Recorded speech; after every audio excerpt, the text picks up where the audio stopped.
If you like the story, you can support the author on Patreon. Link is in the description. Chapter 81, The Busiest Newcomer. Master. Myra handed over a towel. Makarov waved it off. No need, it's already clean. Rhodes tugged at his clothes. Is that really polite? Makarov, happy not to have to write a second reflection, laughed. Ha ha ha, don't sweat the small stuff. Myra reminded him, but master, there are words on your face. Oh. Rhodes hadn't noticed it before, but now he did. He struggled to read, Republic Ent. The letters were reversed, making it hard to decipher. Ah, I must have fallen asleep while writing my reflection. Makarov wasn't embarrassed at all, casually taking the towel to wipe his face. Oh, by the way, Rhodes, come along with me. Poor Lyusica has already finished the antidote. Great. Rhodes was delighted. Having the antidote meant he could safely summon the Gromps again, which would raise the safety level further. Of course, before going, he needed to go home and change clothes. On his way back, Rhodes also bought a copy of Sorcerer's Weekly. His rank wasn't high enough to receive a complimentary issue, not like Myra, who always got one delivered to her doorstep. The 15th anniversary special wasn't an extra issue, just a thicker one than usual. The cover didn't feature a mage's portrait this time, but a beautifully crafted celebratory illustration. Rhodes flipped through it. Myra, Jenny, and others who participated in the performance had their own dedicated pages. As for Fairy Tale's strongest newcomer, he was just tucked away in a corner in the back, with only a photo of him and the scuttle crab. No solo shot. From this angle, the crab sure looks imposing. The interview itself didn't contain much distortion or embellishment, just added some lines about looking forward to Rhodes' future achievements. Since it was only early afternoon, Goodman was still open. Hey, isn't it Rhodes? Haven't seen you in a few days. Brother Goodman, I had a task the past few days, it took a bit of time. Oh, becoming a real mage who can handle things on his own now? Impressive. Goodman had always heard Rhodes call himself an apprentice mage. Haha, sort of. Because he might have to train seriously for a while again soon. His home was the same as ever, but after a few days without ventilation, it smelled a bit strange. Maybe just his imagination. Rhodes opened the window, watered a few potted plants, hit the sandbag a couple of times, and then went to change clothes. It seemed like the house needed a bit of cleaning, something to do in the evening. Walking in the street with Makarov drew a lot of attention. The 10 Wizard Saints, one of the 10 greatest mages on the continent, carried quite a reputation. People unfamiliar with him always added an honorific like Your Excellency when speaking to him. But for the people of Magnolia, Makarov's warmth far outweighed his dignity. After all, he was just as lively in his younger days as Natsu was now. With the master beside him, people were very friendly toward Rhodes as well. If they rode on the scuttle crab, the tables would probably turn. It would be the master getting attention because of Rhodes. Once they were out of town, Rhodes hesitated for a while before finally asking, Master, is there any magic in this world that can bring people back to life? Makarov turned and stared at him. Why are you asking such a thing? I heard about Lysina a few days ago. Myra and Elfman were both deeply hurt by it. I thought if there was a magic that could revive Lysina. Cutting off the root of the problem might not be the right term, but it was indeed a way to completely eliminate Myra and Elfman's pain. Don't pursue such things. Makarov's tone was stern. The value of life is immeasurable, and to desecrate it is a forbidden act. Not only legally, but the pursuit of resurrection magic itself is a taboo. It will lead you into an abyss from which there is no return. It was rare for Rhodes to see the master so serious, so he could only nod and promise to remember. However, Makarov wasn't reassured. Though Rhodes was usually steady, he had only just embarked on the path of magic and might not understand the severity of this issue. And sometimes, steady people could be even scarier when they lost control. Makarov continued, I've heard stories of someone who, after losing a loved one, tirelessly researched resurrection magic, ultimately touching on the taboo of life. As a result, that person was cursed by the god Angsarum, and everyone they loved died. God? Rhodes asked, do gods actually exist? Of course. Angsarum, the god of life and death, and Kronos, the god of time, are both recorded in history, the master said. But no one knows what they're really like, and they won't show themselves unless someone breaks a taboo. Rhodes frowned. Dragons and demons were one thing, but gods too? This world's mysteries seemed deep. But following typical patterns, Gods were probably just another kind of powerful being, right? No point thinking about it, he couldn't provoke them anyway. Listening to the master, Rhodes realized his knowledge of magic was still insufficient. He needed to keep reading books. Seeing that Rhodes seemed to have taken it in, Makarov breathed a sigh of relief and returned to the previous topic. Listena's situation, it was her choice. She stood in front of her sister and took that hit. She protected Myra and also awakened Elfman from his madness. Between her own life and her family, she chose to protect her family. I'm deeply saddened by her passing, but I'm also proud of Lysina. She's someone I take great pride in. If I could, I'd willingly trade places with her, but I would never research forbidden magic. Not only would it endanger myself, but it would bring disaster to the guild. One moment he said that the value of life was immeasurable, and the next he was talking about trading his life for another's. Rhodes asked himself who would he be willing to risk his life for right now? No, before considering risking his life, he needed to think about getting stronger first. Without enough power, it was meaningless to even think about sacrifice. Master, I want to learn takeover magic. Hey! This kid one moment talking about resurrection magic, and now switching to takeover magic? How did his mind jump to this? Why do you suddenly want to learn it? Because during the mission this time. Rhodes explained his reasoning, and Makarov said, you're concerned about your safety while summoning creatures to fight? There's really no need. Why? Because the quickest solution to that problem has already been tried, Makarov said. Everyone has things they're good at and things they're not. If there's something you can't do well, leave it to your companions, right? Teaming up with companions is the fastest method, faster than learning any magic. That's true, but even companions can't stick together 24/7, Rhodes said. I need to master some self-defense magic.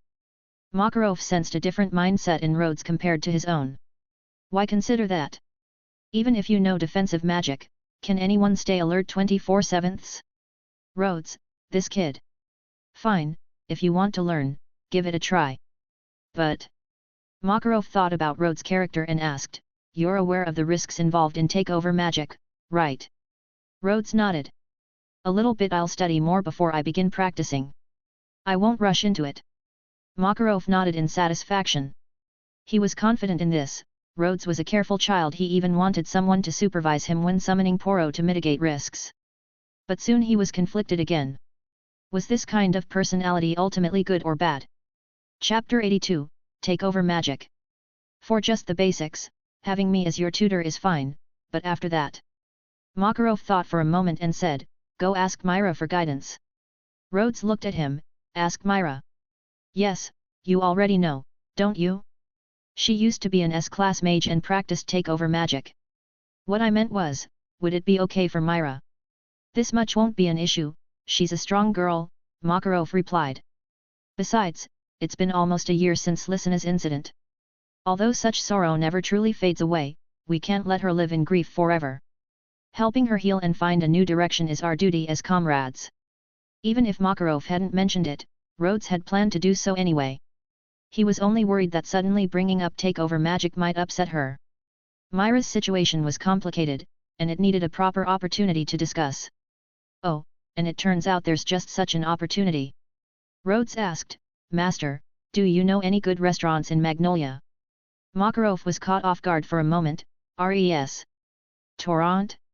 You sure have a wide range of questions today. Hee. Rhodes smiled.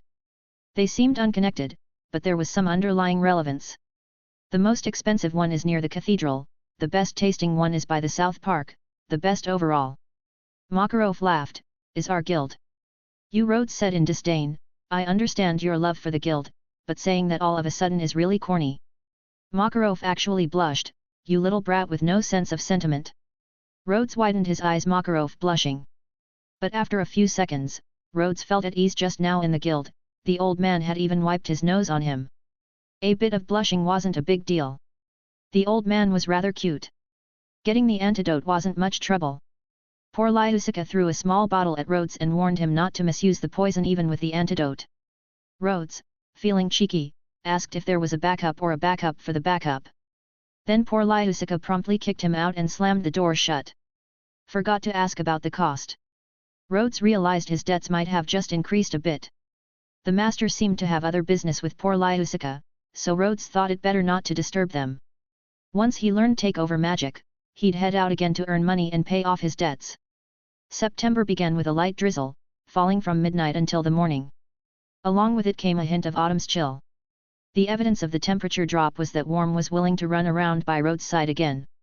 As a skilled budgeter, Rhodes, noticing the slight dip in temperature, bought a few autumn-winter clothes right away. Rhodes' money-saving tip: buy clothes out of season. Morning, Rhodes. Not riding your strongest summoned beast today. With the release of Sorcerer's Weekly a few days ago, Rhodes, the strongest newcomer, had gained a bit of fame around Magnolia. Especially on the days when he rode his crab to and from work, many people recognized him. Morning to you too.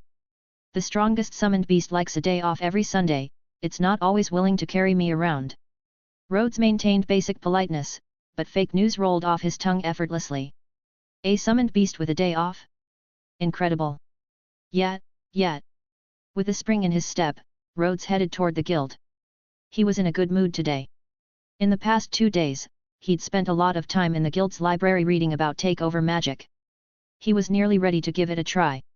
Plus, he had lunch scheduled with Myra at a restaurant near South Park.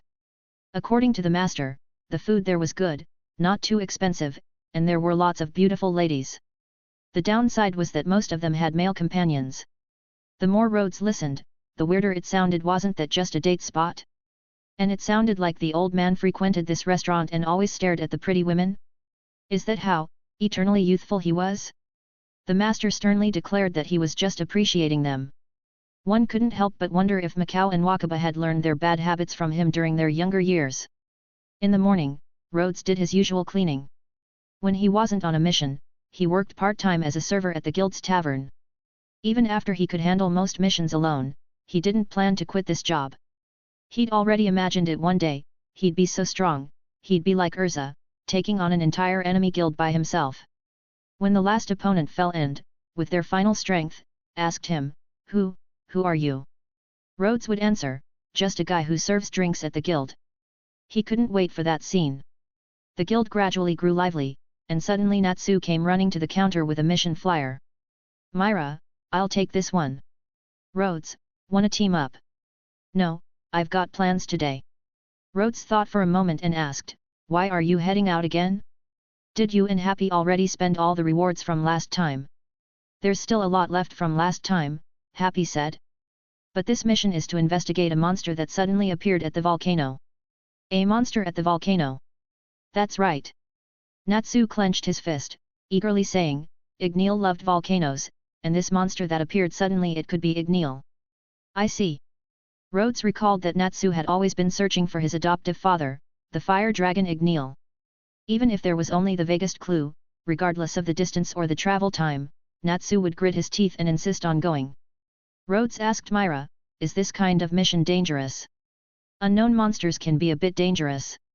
Myra reviewed the mission details, then smiled, saying, but this mission is only to investigate, not to exterminate. And the destination is a volcano. If it's Natsu, it should be fine. Natsu took the commission from Myra and rushed off, only to come running back at the door. Rhodes, you're really not coming? No, I'm learning magic with the master today. Rhodes glanced at Myra. And, well, I've got another thing planned. Sigh. Natsu left, looking deflated.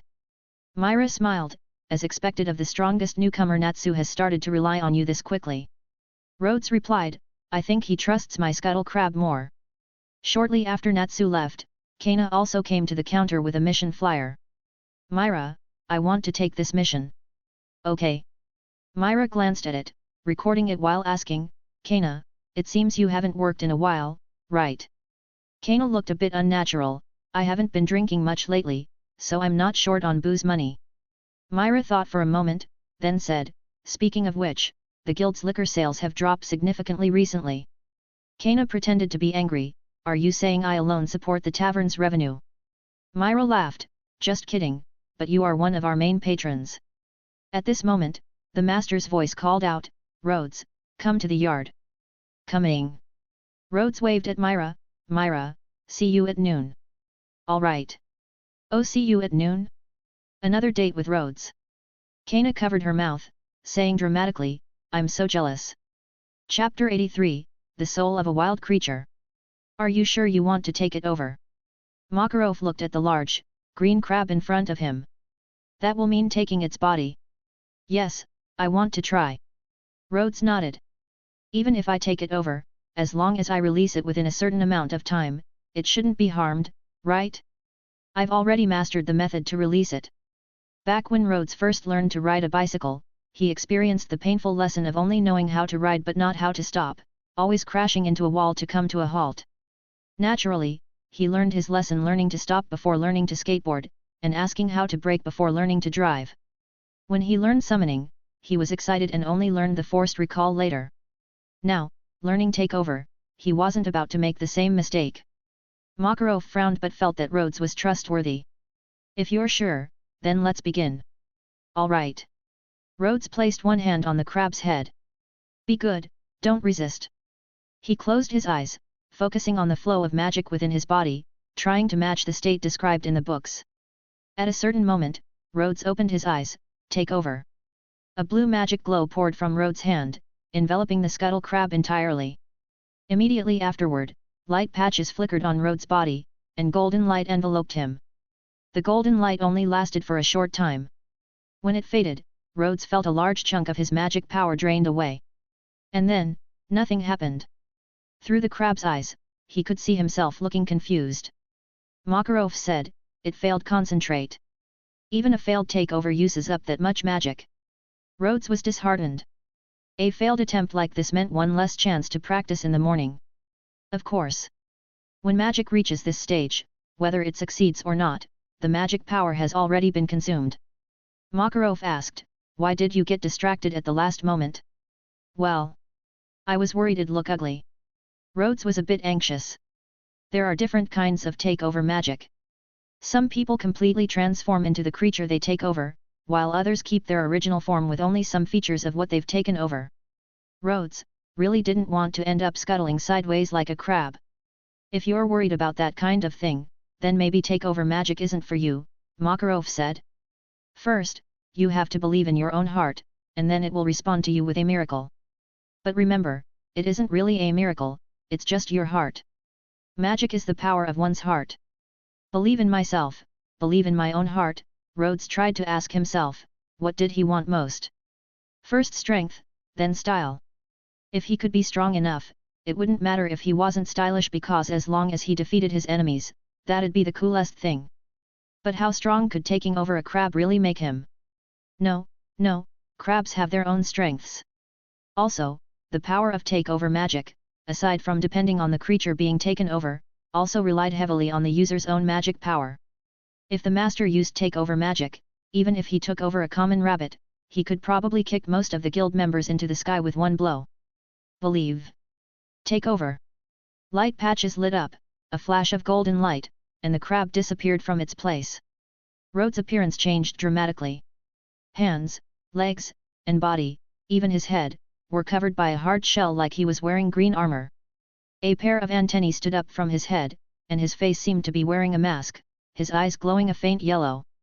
His chest was protected by a thick shell, and the gauntlets extended from his fingers down to his forearms, appearing particularly strong. These were all things Rhodes could see for himself. After taking over the crab, he had a peculiar 360-degree field of vision, and he could see his entire appearance without needing a mirror. After seeing himself, he thought that this green armor looked quite cool. He used his fists to tap his chest and arms. The hardness seemed pretty decent. Makarov stood with one arm behind his back, the other hand raised in front of him, 2 fingers up, as if he was ready to subdue Rhodes at any moment if he went berserk. Master, I'm fine. Makarov lowered his arm, good. How do you feel? Rhodes moved around a bit. He felt more agile than usual. He raised his right hand, and the gauntlet glowed, transforming into a crab claw.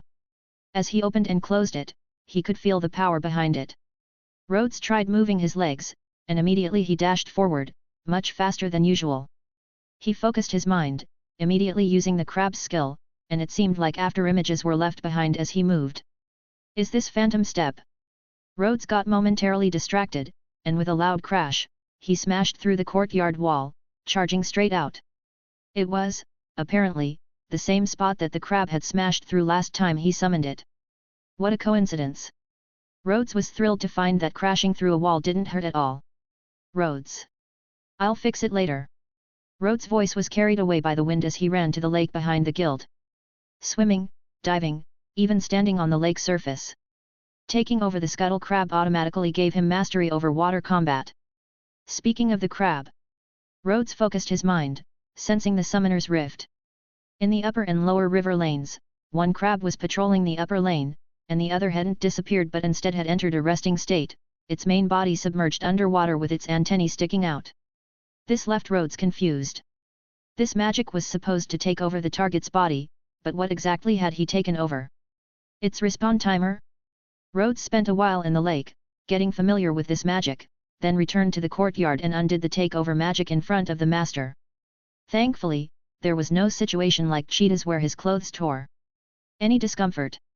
No, just that magic power is drained a lot, feels like it uses more than summoning 2 scuttle crabs simultaneously. That's one of the drawbacks of takeover magic. Increase your magic power and get used to that form, and it'll improve. Makarov thought for a moment, then asked, how's that crab doing?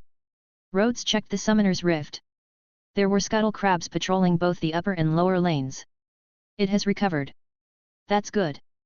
Makarov didn't say it out loud, but in his heart, he still felt a bit uneasy about the idea of taking over one's battle companions. But master, Rhodes said, confused, I only cancelled the takeover magic, I haven't performed the release step yet. What? How could that be? Makarov said in shock, could it be that, in your summoner's rift, there's actually a third crab? That shouldn't be. Rhodes had clearly seen the crab jump out of the water from a resting state. Could a new one have been spawned? Makarov thought for a while, well then, can you still use takeover magic right now? Rhodes closed his eyes, and after a moment, opened them. Takeover.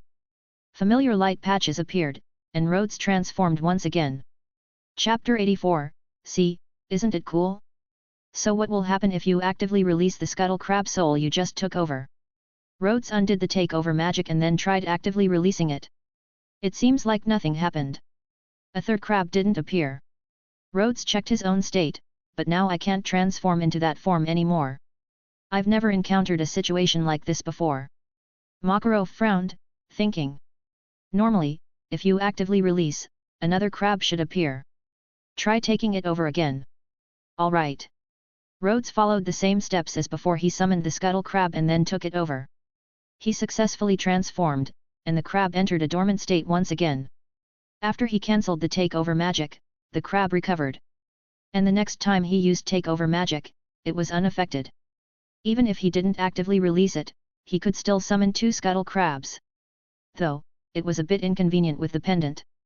In the scuttle crab form, the pendant was also protected inside his armor. Rhodes figured he needed to practice using summoning magic without having to hold the pendant, just making physical contact should suffice. Your summoning magic was already a bit strange, and now your takeover magic is also odd. Makarov couldn't make sense of it either. Then again, magic wasn't something with a fixed form to begin with. Rhodes didn't want to be seen as some kind of weirdo, so he quickly said, my script magic is completely normal. Makarov shook his head.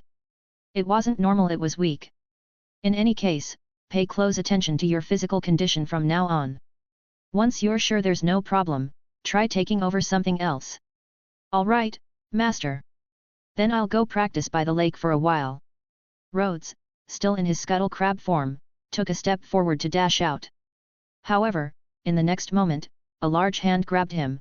Fix the wall first. Okay. Rhodes undid the transformation. Forget takeover master always had one move to handle him. Time to build the wall. If I can tear it down, I can build it. If it can be destroyed, it can be rebuilt. Rhodes, fairy tale's strongest rookie, muttered strange slogans as he took up the task of being a bricklayer. He was much more proficient than last time. Rhodes? What happened to you? As noon approached, Myra Jane noticed Rhodes looking a bit dusty, with mud stains on his clothes. I accidentally broke a wall and just finished fixing it, Rhodes said apologetically. Can you wait a moment for me? I'll be back soon. No problem, we have plenty of time. Myra Jane smiled, if you let Natsu and the others lead you astray, the master will get headaches. It was just an accident, really. See you in a bit. Rhodes quickly left the guild, and as soon as he was out, he used his crab armor and dashed away like lightning, leaving after images behind. Myra Jane covered her mouth, her eyes widening in shock. Was that? Outside the guild, two figures moved sneakily towards the entrance, one with thick eyebrows and big teeth, the other with a triangular head and square jaw. Just as they turned the corner, they saw a dark green figure flash past, startling them. Croft asked, "What was that just now?" Something green seemed to run past. "Someone must have learned a strange magic, probably that guy Kike," Nikki said. "Forget that, we need to see if Myra Jane and Rhodes are still around." Croft poked his head around the doorframe and saw Myra Jane sitting at the counter, deep in thought. "Good, Myra's still here, they haven't left yet." The two exchanged glances. "We made it in time action. That Rhodes guy was too much, always taking Myra on walks or trips. And today he even asked her out for a meal. There were so many people in the guild who liked Myra, this was just cutting in line. They needed to teach him a lesson." So, by the time Rhodes had gone home, showered, changed his clothes, and returned to the guild to leave with Myra Jane. Quack! Quack! Two giant goose, about the height of a person, were waddling around in front of the guild entrance. They stretched their necks, glanced at Rhodes, then spread their wings and craned their necks. Quack! Quack! Rhodes looked puzzled at Myra Jane. "Whose goose are these? They're huge. I didn't see them when I arrived." Myra Jane saw through the crude transformation magic immediately and guessed these two were trying to mess with Rhodes. Normally, she might have smiled and said she didn't know, just to see how Rhodes would react. But today, she had something she wanted to ask, and they were interrupting that, so her expression turned fearsome. "Probably some ingredients Mr. Cook ordered. Just kill them." Killing, intent. The two disguised geese suddenly remembered that Myra Jane used to be called Demon. Chew, quack. They took 2 steps back in unison and turned tail, running away. They reverted to their human forms a few meters away and continued running, realizing then that they should have cancelled the transformation immediately to avoid being killed. But it was just too embarrassing. That was Nikki and Croft, right? Rhodes recognized the two. "What kind of game are they playing?" "Probably trying to scare you," Myra Jane said. "Happy said you'd cry if you saw Goose, and now the whole guild knows." "Happy?" Rhodes gritted his teeth. That unreliable cat really went around spreading it. However, remembering the two fleeing in panic, Rhodes couldn't help but laugh, and they actually believed it. False information works, it can even guard against your own comrades. Myra Jane didn't seem too talkative today, and Rhodes realized it after trying to start a couple of ordinary conversations. "Something on your mind?" Myra Jane hesitated and asked, "The magic you used when you went home earlier, what was that?" "You saw that? I was planning on telling you in a bit." Rhodes said, "It's a takeover magic I just learned today. The full name should be Full Body Takeover, Wild Creature Soul Scuttle Crab." As he spoke, Rhodes simply activated the magic, transforming into the armored form. "How is it? Isn't it cool?" Myra Jane seemed a bit dazed. This scene, she had seen it before. "Take over Animal Soul. Take over Beast Soul. Big sister, look." Surprised, "Right. It's the same magic as Myra's. With us here, you won't be lonely anymore, will you?" Yes, it was back then. Because she was afraid of being seen as a monster again, and having her brother and sister rejected by the guild members, she had intended to leave on her own. Back then, Elfman and Lysina had shown her the takeover magic they had just learned in this same way. "We'll always be together, even our magic will be the same." That's what Lysina had said. She was always so gentle and kind. But Myra Jane gently bit her lip. "Why did you suddenly decide to learn that kind of magic? People will think of you as a monster. Are there not enough weirdos in the guild?" Rhodes hadn't realized that Myra Jane still cared about being thought of as a monster. The malice of those villagers all those years ago had continued to affect her to this day. Of course 5 or 6 years ago, she was only 12 or 13, and had to be strong for her siblings. Maybe that's also why she kept competing with Erza after joining the guild? Rhodes thought for a moment and said seriously, "More than appearances or what others think, what I want is power. Right now, I want power that can protect myself and ensure I don't drag my teammates down when we team up. Beyond that, I want enough power to protect everyone. If people see me as a monster, well, I think this form is quite cool. And when I'm strong enough to stand in front of those I want to protect, I think that back view will be even cooler. Chapter 85, Pain is the beginning of healing. To protect, hey. Just like how Big Sis used that power to protect us, now it's our turn to protect her. The memory of that time was vivid, but the person who said that was no longer here. The power that child once aspired to have, which should have been used to protect her, was also gone. Myra Jane extended her hand, smooth and fair, but it didn't seem as pleasing as the demon arm she had back then. Buzz Rhodes was surprised to see patches of light flicker across Miragina's body. It was a sign of activating takeover magic. However, those lights quickly faded away. Miragina's face turned pale, and her body softly leaned to the side. Myra. Rhodes released his takeover magic, gently catching her. Why did you suddenly use takeover magic? Myra Jane forced a smile. I knew it, I still can't do it. Seeing her like this, it wasn't just that she couldn't use takeover magic, her magic power had significantly weakened. Magic is the power of one's heart. You have to believe in it. Rhodes wanted to repeat what the master had said, but the words turned into, don't push yourself. How about we sit over there for a while? The agreed upon restaurant was still far away, but Rhodes had noticed a cafe nearby when he used his scuttle crab form, thanks to his panoramic view. A break would be nice. Rhodes had been using his takeover magic too frequently today, and was also feeling tired. With her depleted magic power, Myra Jane was unsteady on her feet, and had to lean on Rhodes as they walked into the cafe.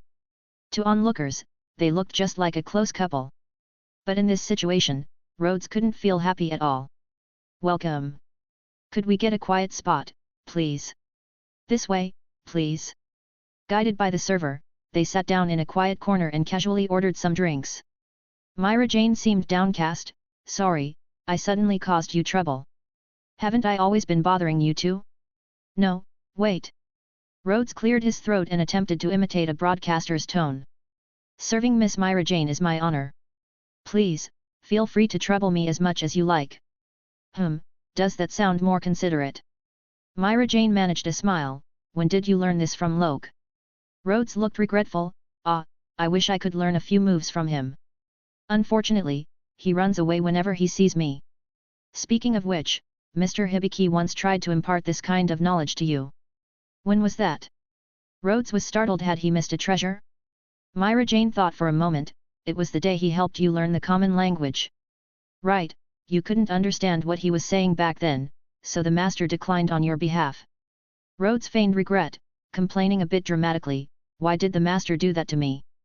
Would it still be possible if I went to ask Mr. Hibiki for after-sales service now?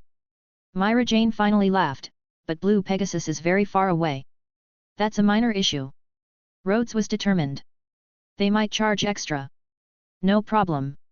It could be a headache. Then forget it. Rhodes immediately gave up. Forcefully cramming knowledge into your head, that's no fun at all.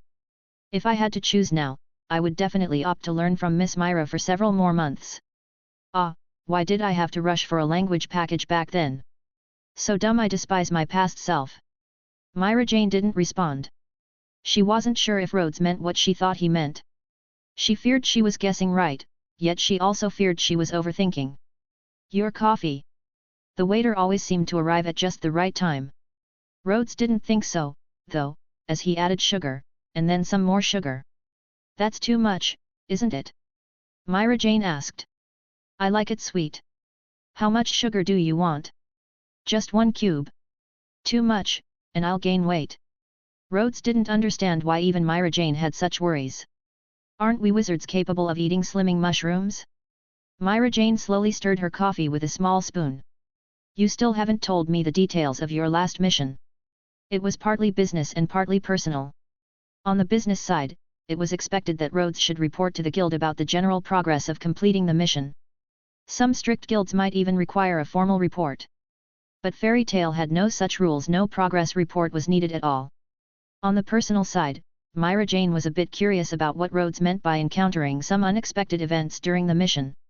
In such cases, how much was said depended on whether both parties had the time and were willing to share with Myra Jane. So, Rhodes chose to start from when they left the guild. When he mentioned how Natsu set a field of crops on fire just to fight some wild boars, Myra Jane laughed, that sounds just like him. When Rhodes talked about how he had sent his Krugs to dig a firebreak with Natsu, Myra Jane said, that sounds just like you. But when he brought up the Beast King, Mirajana's expression turned unnatural. Rhodes hesitated for a moment, wondering if he should continue. Remembering his conversation with the master that day, he decided to go on. The Beast King near-death crisis takeover, losing sanity, going berserk and causing destruction. Myra Jane grabbed her left arm with her right hand. The story was so similar that she almost suspected Rhodes had made it up. Rhodes forced himself to finish telling the part where Natsu managed to bring Cheetah back to his senses. Really? He woke up? That's great. Myra Jane was genuinely happy for Cheetah and his family. But each time she recalled such scenes, thinking of Lysina standing in front of her, the grief and regret surged up. Myra Jane lifted her left arm as well, hugging herself, her body trembling. This time, Rhodes didn't have a jacket. Instead, he chose to circle around the table and sit next to Myra Jane. His hands hovered slightly before falling, then lifted again, hesitating as if they weighed 1,000 pounds.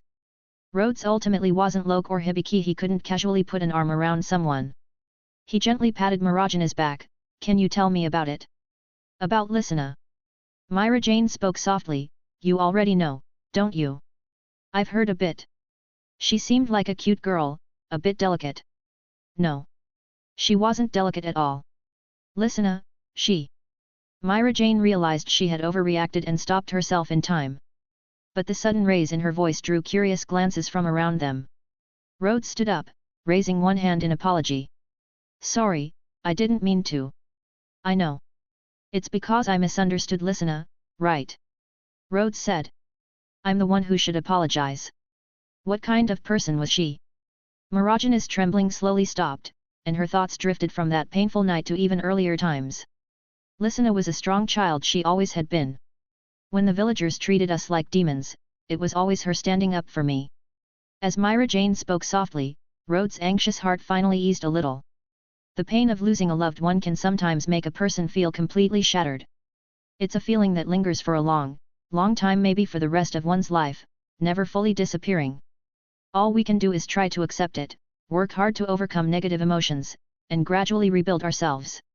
Pain, after all, is itself a process of healing. When someone is willing to talk about a lost loved one, it marks the best beginning for recovery. Rhodes wasn't sure if it was Cheetah's story that resonated with Myra Jane or if nearly a year's time had helped her begin to heal. Or maybe his misunderstanding of Lysina had momentarily stirred up Mirajana's desire to defend her sister. Either way, Rhodes' long-pondered plan to help heal Myra's heart had finally started to take shape. Chapter 86, I Understand. The Strauss siblings' parents passed away early, and Elfman and Lysina were practically raised by Myra Jane. Back then, the three siblings relied on each other in a small, remote village, occasionally receiving some help from the villagers. Life was tough, but there were still small moments of warmth and touch. As Myra Jane spoke about their impoverished life, she couldn't help but smile. Even when she mentioned being treated as a demon by the villagers, she didn't express any resentment towards them. Instead, she focused on how Lysina defended her. When she was scolded, Lysina would argue loudly for her. When she was hit by a stone, Lysina would throw it back, worrying if she was hurt. Lysina was strong, kind, and always tried her best to protect her sister. Compared to her, Elfman seemed almost too gentle in his nature. Rhodes listened quietly as Myra Jane recounted their journey of leaving the village and joining the guild. He heard her talk about Erza, Kana, Natsu, and Grey from back then, but the focus wasn't on them, it was more on how her younger siblings interacted with these people. One ordinary event after another, showing that when she first joined the guild, most of her heart and mind were on her younger siblings, fearing they might be mistreated. Although she eventually realized there was no need for such worries within the guild. But I ruined it all. I killed Lysina with my own hands. I trapped Elfman in endless guilt and remorse. The warm, beautiful memories stopped abruptly. Myra Jane held her forehead with one hand, tears streaming down. If I hadn't taken that mission, if I had been as cautious as you are back then, if... Myra Jane briefly leaned on Rhodes' shoulder before quickly sitting back upright. Actually, she could always rely on it. Rhodes silently pulled out some tissues and handed them to her. No blame for Elfman at all, just an inability to forgive herself? Just earlier, she spoke about Lysina's kindness, and Elfman's gentleness. Their family's genuine kindness clearly runs through all of them. Once her sobbing had subsided and she wiped away her tears, Rhodes spoke. Back then, did you give it your all? Did Elfman fight against the Beast King's consciousness before he hurt Lysina? When Lysina did what she did, was she scared or regretful? The answers to these questions were obvious, and so was Rhodes' point. At that time, all three of them had already done everything they could. Using guilt, regret, and self-blame to punish yourself can't change what has happened, nor will it make the future any better. So, try to forgive yourself. I understand. Thank you. Myra Jane put on her usual smile. I feel much better now. This was a lie. A lie meant not to let kind intentions go to waste, to avoid worrying those around her. She, just like Lysina, whom she always praised, was a kind person who always thought of others. That's good. Rhodes didn't expose her. How could a heart not be untied with just one conversation? The progress this time was already very encouraging, at least she was willing to talk about Lysina. Myra Jane reached for her coffee cup, but Rhodes took it from her. She looked at Rhodes, puzzled. Rhodes pushed his own cup towards her. You've already had enough bitterness, try something sweet. Before Myra Jane could decide whether to drink it, Rhodes had already taken a sip of her coffee. I got a taste of your bitterness. Next. Rhodes put down the cup, add more sugar. Myra Jane took a small sip of his coffee sweet. She smiled with a hint of distaste, too much sugar. Rhodes spoke matter-of-factly, I like it sweet. Then, Myra Jane gently put down the coffee cup, if you took my coffee just to add sugar, what's the point of the exchange? The point, is making it sweeter. It couldn't have just been about switching for switching's sake. Rhodes seemed calm on the surface, but his ears were already burning. Even he couldn't understand where he got the courage to make the switch like that. He thought for a moment, then asked, how about switching back? No, that one's practically sugar water now. Myra Jane gave him a glance, then inconspicuously looked out the window. Drinking and swapping, that would be even weirder. Oh. They spent quite a bit of time at the cafe, and Myra Jane had almost fully recovered her energy. The two headed to the planned restaurant in the southern part of the city, the atmosphere much more relaxed. The southern part was an area Rhodes seldom visited, so Myra Jane introduced him to where the best deals were, which shopkeepers only gave discounts to beautiful women. That's such blatant favoritism. Rhodes said. So, could I ask you to buy things for me in the future? Sure thing, how about I wear something a little more revealing when I go? Forget it, that sounds like too much trouble. Rhodes thought about it, then added. How about you teach me transformation magic? I could transform into Jenny and buy stuff. Mirajana's eyes curved into a smile, sure, you're terrible, Rhodes. Rhodes shook his head, knowing I'm terrible, but still agreeing you're just as bad. The Slice Slot restaurant, located near Magnolia's Southern Park entrance. The name was a bit of a tongue-twister, so regulars liked to call it Threshold or the Beginning. The idea being that coming here meant stepping into the threshold of happiness or finding the beginning of beautiful love. The master hadn't told Rhodes any of this, he found it all out on his own. As for whether Myra Jane knew, Rhodes didn't know, at least she hadn't refused. My, what a lively place. Most of the patrons were couples, and Myra Jane looked at Rhodes, why choose this place? Because of its good meaning, of course.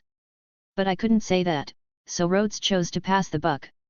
It was recommended by the master. He said the chef here is very skilled. Myra Jane smiled sweetly, is that so? Of course, every word is true. Rhodes held up a hand, the master said it was great here. The master, after all, was always the one everyone relied on to take the blame when needed. Normally, Rhodes, don't cause trouble, so pinning this on him shouldn't be an issue. Myra Jane nodded, every word is true, hey. So, not completely, then. But clearly, the master was involved. Better limit his drinking when we get back. And push for that report he owes. He should also complete the guild's mission statistics for last month himself. Welcome. We have a reservation. This way, please. Rhodes and Myra Jane, blending in with the other couples, followed to their reserved table. The menu here, like at the guild, was very eclectic. Rhodes glanced at Myra Jane, regrettably flipping past the front. Sweet Couples Special Set, Eternal Union Set, and other enticing sounding meal deals. He ordered 2 dishes he liked and one that Myra Jane might like, then asked for her opinion. Chapter 87, I Want You to Help Me Train. The master wasn't lying, the food at this restaurant was really good, and the atmosphere was fantastic. There were indeed many beautiful women here. Although most of them had partners, occasionally coming here to feast one's eyes like the master did wasn't really a big deal. As long as you weren't afraid of getting smacked. Rhodes could guarantee that while eating, he wasn't glancing around because he felt fully satisfied just occasionally looking at the person in front of him. Today, Myra Jane was wearing a black long dress. Besides a ribbon around her neck, there were no other decorations. Her hairstyle was the same as usual, only the elastic band tying her hair matched her black outfit. Simple, but beautiful. Myra Jane suddenly paused, wiped the corner of her mouth with a napkin, and asked, "Do I have bad table manners?" Rhodes said, "Not at all, you're very normal. Why do you ask?" He couldn't think of a word to describe her table manners at that moment. She took a small mirror out of her purse. "Because you've been looking up at me, I thought I had something on my face. Is it possible that I just wanted to look at you?" Rhodes thought for a moment before saying, "Because you always have the same hairstyle unless you wear a hat. I was wondering what you'd look like with your bangs down." Myra Jane blinked, took the small elastic off the top of her head, and let her bangs fall over her forehead, smoothing them down gently. She looked at herself in the mirror, saw nothing wrong, and looked up, like this. The last time he'd only caught a brief glimpse, thinking it would look nice. But looking at her in detail this time, it was stunning. Too beautiful. I want Rhodes to paint it exactly as it is, though I doubt he could do it justice. Rhodes had to wonder if her usual hairstyle was meant to suppress her overwhelming beauty. Though, she always looked great. Oh, that's too much praise. A bit flustered, Myra Jane quickly tied her hair back up. Rhodes felt a twinge of regret. Lunch ended in a nice atmosphere, and Rhodes prepared to get up to pay. "Wait a minute." Myra Jane called to him. "What's wrong?" "That looks like Loke." "Loke?" Rhodes wanted to say how they always seemed to run into acquaintances, but then he thought about it, and it made sense. Meeting Loke in a place like this makes sense, right? Myra Jane gave him a pointed look. "You do know it's a place like this." Rhodes wasn't guilty at all. "I only found out it was that kind of place after coming here." Without even turning around, "I can guess he has 2 girls with him again." Myra Jane denied, "No, a third just arrived." There was even a hint of excitement in her voice. Mirajana's strongest magic might not be Satan's soul, but rather the power of gossip. "A third? Isn't that a love triangle mess?" Rhodes got excited too. Was this guy about to crash and burn? "Quick, let me borrow your mirror." "Why use a mirror? He runs away whenever he sees me, and then I miss all the drama." "Hurry." Rhodes even scooted over to make room, patting the empty space next to him. "Come here, let's watch together." Sure enough, Myra Jane also worried that Loke would escape, and she quietly stealthily moved next to Rhodes, taking out the small mirror she just had. The 2 of them leaned in together, openly spying. They saw a girl sitting beside Loke and another sitting across from him. It seemed like the 2 of them were fighting over who got to feed Loke. That enviable bastard. The real excitement came when the third girl entered, having seen Loke on a date with someone else and barged in. She was angry and sad, questioning if Loke's love for her was fake. Rhodes silently lamented this girl was too gentle. Why didn't she just give him a good slap? However, Loke adjusted his glasses, sincerely expressed his love, and the girl's anger immediately disappeared. She even affectionately clung to his arm. This upset the other 2 girls, and it seemed like a fight was about to break out. Loke leaned in and whispered something to each girl, and then the 2 earlier ones blushed, smiling as they left. Rhodes was dumbfounded. How did he do that? Myra Jane shook her head lightly, "I don't know. In this area, Loke is definitely the guild's best. Just like a straight line of charm." The small mirror wasn't like a cell phone, it only offered a limited view of Loke, so the 2 had to stay close. So close that Rhodes could smell the fragrance of Mirajana's hair, and her hair brushed against his cheek when she gently shook her head. Even if he didn't see the love triangle mess he was hoping for, this was still a win for Rhodes. Myra Jane found this amusing as well, definitely worth it. The next day, in the guild's backyard. Myra Jane spoke each word carefully, seriously explaining the takeover magic. The most important thing for takeover magic is familiarity, or rather control. You need to be able to handle every form seamlessly. After speaking her mind yesterday, Myra Jane no longer opposed Rhodes learning takeover magic. And thus, Myra Jane returned to being teacher Myra. As for the original instructor, Saint Wizard Makarov, the third master of fairy tale, Myra Jane had sent him off to write a report. The old man was completely confused as to why Myra Jane was suddenly so stern, even ordering him to quit drinking. There's a major issue: takeover magic consumes far more mana than summoning. I can't practice for long every day. The best way, of course, would be to increase his mana capacity, but that was a gradual process. Even with Rhodes' current modest mana base, it would take several weeks of intensive training to see noticeable progress. And to maintain Rhodes' usual routine of all-around training. Myra Jane thought for a moment. In that case, you could try partial takeover, like only taking over an arm or just both legs. This way, you can train specific abilities individually. Once you're familiar with them, you can use full takeover for further training. Elfman currently used partial takeover the most. For the same reasons as Myra Jane, he was unable to use full takeover now. Partial takeover is less challenging than full takeover, and it also consumes less mana. Of course, its power can't compare to full takeover. It may not be strong enough for combat, but for a beginner, it's perfect for training. That works too. Rhodes agreed to try partial takeover, scuttle crab, right arm. Bright spots of light flickered on Rhodes' right arm before it was covered in green armor plating, extending all the way to his shoulder. It was indeed much easier. He moved his right arm a bit, noticing a significant increase in strength. And the effect, it gave him an Iron Man kind of vibe. Rhodes extended his left arm and used partial takeover again. The green armor extended from his arm all the way to his chest. Your control over the magic isn't precise enough, but for just starting, being able to switch seamlessly between full and partial takeover is impressive, Rhodes, Myra Jane praised. She herself had once been troubled by not being able to change her arm back. Rhodes smiled. He didn't consider himself exceptional. His fast progress could very well be because the beasts fully obeyed his orders. He didn't need to engage in a battle of will or spirit like other takeover users. So, using the power of beasts was much easier for him compared to others using takeover magic. Rhodes practiced for a while as Myra Jane shared the tricks she'd learned. She also used her own experience to correct Rhodes' unnecessary movements during combat. Myra Jane, there's a mission I'd like to take. Coming. It wasn't until someone interrupted them that Myra Jane let Rhodes practice on his own. Swish, swish. Rhodes swung his arm, now a crab pincer. There's nothing better than some good training. Chapter 88, Let's Fight. When Rhodes finished his training and returned to the tavern to work, he immediately felt numerous eyes on him. It reminded him of those two big goose who had glared at him yesterday.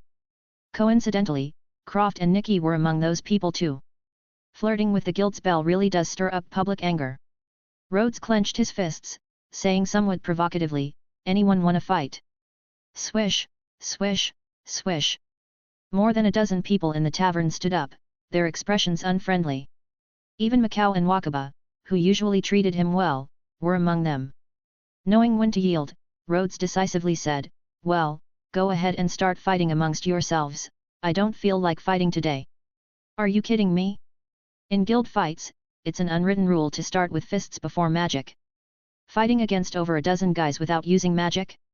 He'd definitely get beaten up, and without gaining anything from it, too. Not to mention the embarrassment in front of Myra. Unless he'd lost his mind, there was no way he'd do that. Rhodes, you coward, show some backbone. Yet? If you have guts, let's duel in the backyard, using any magic we like. This time, the others hesitated. Duel with Rhodes using magic? If they couldn't knock him out instantly, the duel would quickly turn into a brawl. If this guy gets anxious, his wolves, giant birds, and stone beetles would trample all over them in no time. Which summoner can casually summon more than 20 creatures at once? These days, whether it was Rhodes issuing a challenge or someone else challenging Rhodes, they'd generally need to set some rules. Only people like Natsu, Grey, or Kana could manage better. Because when Rhodes brought out all the wild creatures, he couldn't hold on for too long. This little challenge ended inconclusively, as both sides were wary of each other. Some decided they'd definitely drag Rhodes into the next guild brawl. Rhodes also decided to be extra cautious when walking alone at night from now on. Myra seemed rather busy today, there were quite a few people lining up to take on missions. Maybe it's because it's the start of the month, and they're short on cash, or they want to work hard early in the month so they can slack off during the middle and end of it. Out of over 100 members in Fairy Tale, about half of them lived this way. They were young, without families to support, and mostly just had to worry about rent and living expenses.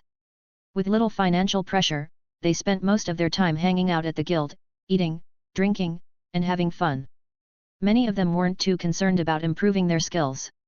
Some had quirky personalities, making it difficult for them to make friends outside of the guild, so staying at the guild was the most comfortable option. The guild's troublemakers weren't limited to Natsu and Grey. People like Rhodes, who were motivated and ambitious, were fundamentally different from the slackers. Although he didn't go on many missions either, he was always working hard. And at the beginning of the month, he wasn't short on money because he got his salary. Last month, Rhodes had a few days of absence while doing a mission, so he only got 100,000 J in salary.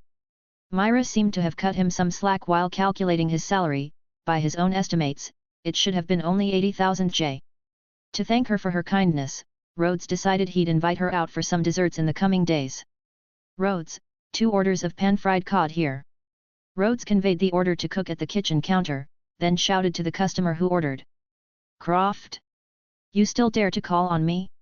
Want me to add a bucket of chili sauce to your dish?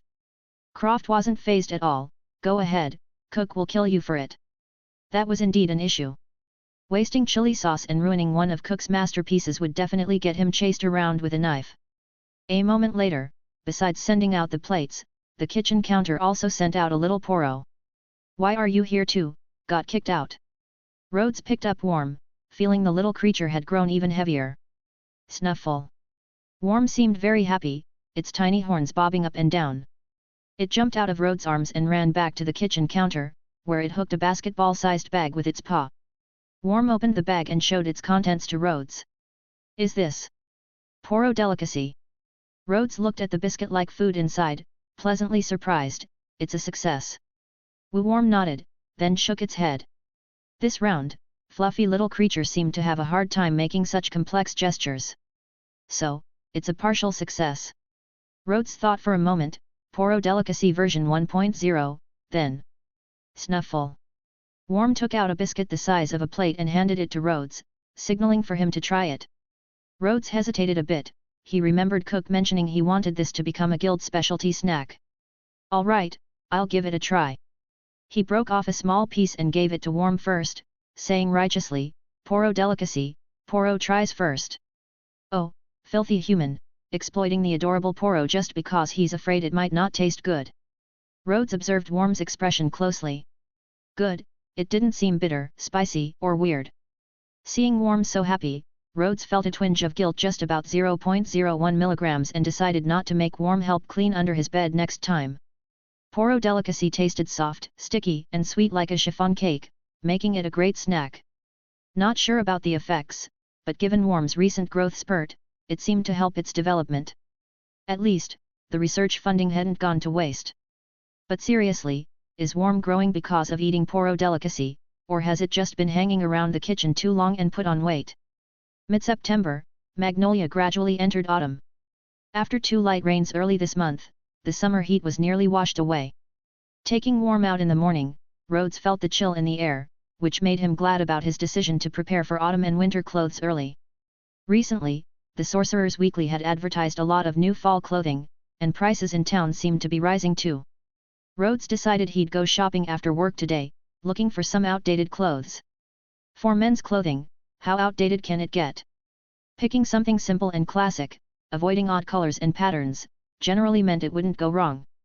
The downside was that clothes had a higher chance of being identical to others. But this wasn't a big deal. Once bought, he could always get the guild emblem stamped on them. Changing the color, position, and size of the emblem would make identical clothes look different. Besides, Myra was in charge of the stamps, so he could consult her while designing them. Rhodes' simple logic: why bother putting effort into coordinating outfits if it's ultimately to impress a particular person? Might as well have her design them herself, and save the trouble. Aside from dealing with life's little issues, he hadn't slacked on his training either. He'd reached a good level of proficiency in the scuttle crab form of takeover magic, and was ready to receive the next creature. Plus, there was a new development in summoning magic, the newly lit area in the rift, which he planned to summon today to see what would come out. Chapter 89, Red Brambleback. I am the one who bridges the path between two realms. To ensure the success of his summoning, Rhodes decided to recite the complete incantation for once. Red Brambleback. As Rhodes uttered the creature's name, the ground beneath lit up with a red glow, and the creature's body sprouted quickly from the earth like a tree. Its limbs resembled sturdy tree trunks, with red claws extending from its feet. A glowing red orb sat on its back, surrounded by clusters of green leaves. The entire creature was about the size of a small house, making it appear imposing and fierce at close range. Red Brambleback was relatively stronger compared to the merkwolves and other similar monsters. Due to its ability to provide a decent buff to whoever defeated it, its strategic importance was also quite high. As for its effect after being summoned, its sheer size and intimidating appearance were already impressive. The moment it appeared, the entire courtyard seemed to have shrunk considerably. Moreover, summoning it once had drained a substantial portion of Rhodes' magic power. Maintaining its existence felt like opening a floodgate. He figured it wouldn't be long before his legs gave out. With that kind of drain, Rhodes figured it wouldn't be a weakling. Is this a wood-based monster? Makarov closely observed the massive creature Rhodes had summoned. From what he could sense, the magic level of this creature was quite high, and it appeared to be wood-based. Rhodes issued a few simple commands like lie down and get up. Once he saw the creature obediently follow them, he moved closer to try touching it. This big fellow had a head that resembled a wooden stump, with glowing red eyes. After quietly feeling the Brambleback power for a while, Rhodes said, "It seems to have some wood-based magic, but what it excels at most is a buff spell called Crest of Cinders or Red Buff." "A buff spell?" "Yes." The big light bulb on the bramble's back flickered, casting a red glow over Rhodes. 3 red, semi-transparent light patterns appeared around Rhodes, swirling around him like dragons. When he tried throwing a punch, the 3 light patterns enveloped his fist, transforming into red flames. Heaven smiled upon him. He finally had attack effects. Makarov, who was well versed in magic, immediately recognized the type of spell. This is an enhancement spell? And it grants magic to others. It's already touching upon the domain of high-level enchantments. So this is what enhancement magic feels like. Want to give it a try? Rhodes asked. After Makarov nodded, Rhodes patted the treant's front leg and pointed to the guild master, Red Buff. The red glow swept over, and the same light patterns as Rhodes appeared around Makarov. At that moment, however, the red light on the bramble's back dimmed, suggesting it couldn't provide this buff to more people. Makarov tried throwing a punch, then enlarged his fist and punched again. The red glow seemed capable of transforming into enough flames to cover his entire fist, regardless of its size. Makarov said, "It's quite an impressive boost, and I feel more energized overall." Rhodes thought for a moment. Besides dealing extra damage, the red buff also provided some health regeneration. Though the effect wasn't too strong, would giving the guild master a dose of it every day make him live longer, maybe even rejuvenate him? As Rhodes was lost in these thoughts, he suddenly felt dizzy and weak, collapsing onto the ground. Brambleback disappeared shortly after. "My magic power couldn't hold out," Rhodes said, holding his head. "I couldn't even last 5 minutes. It looks like, for now, it's just a trump card. For an effect this powerful, the magic consumption is completely justified," Makarov evaluated. "If you keep working hard, you might have a chance to participate in this year's S-Class promotion exam." "S-Class? Me?" Rhodes couldn't believe it. Putting everything else aside, wasn't his magic power far below the required level? Makarov nodded. "Yes, if you can manage to take over it." "Take over? Forget it. I can take the S-Class exam next year." Just summoning it had already drained most of his magic power. He couldn't even complete the first step of takeover. Not to mention that, after takeover, he'd need to stay battle-ready. He'd drop dead, or, in this case, suffer from a magic deficiency.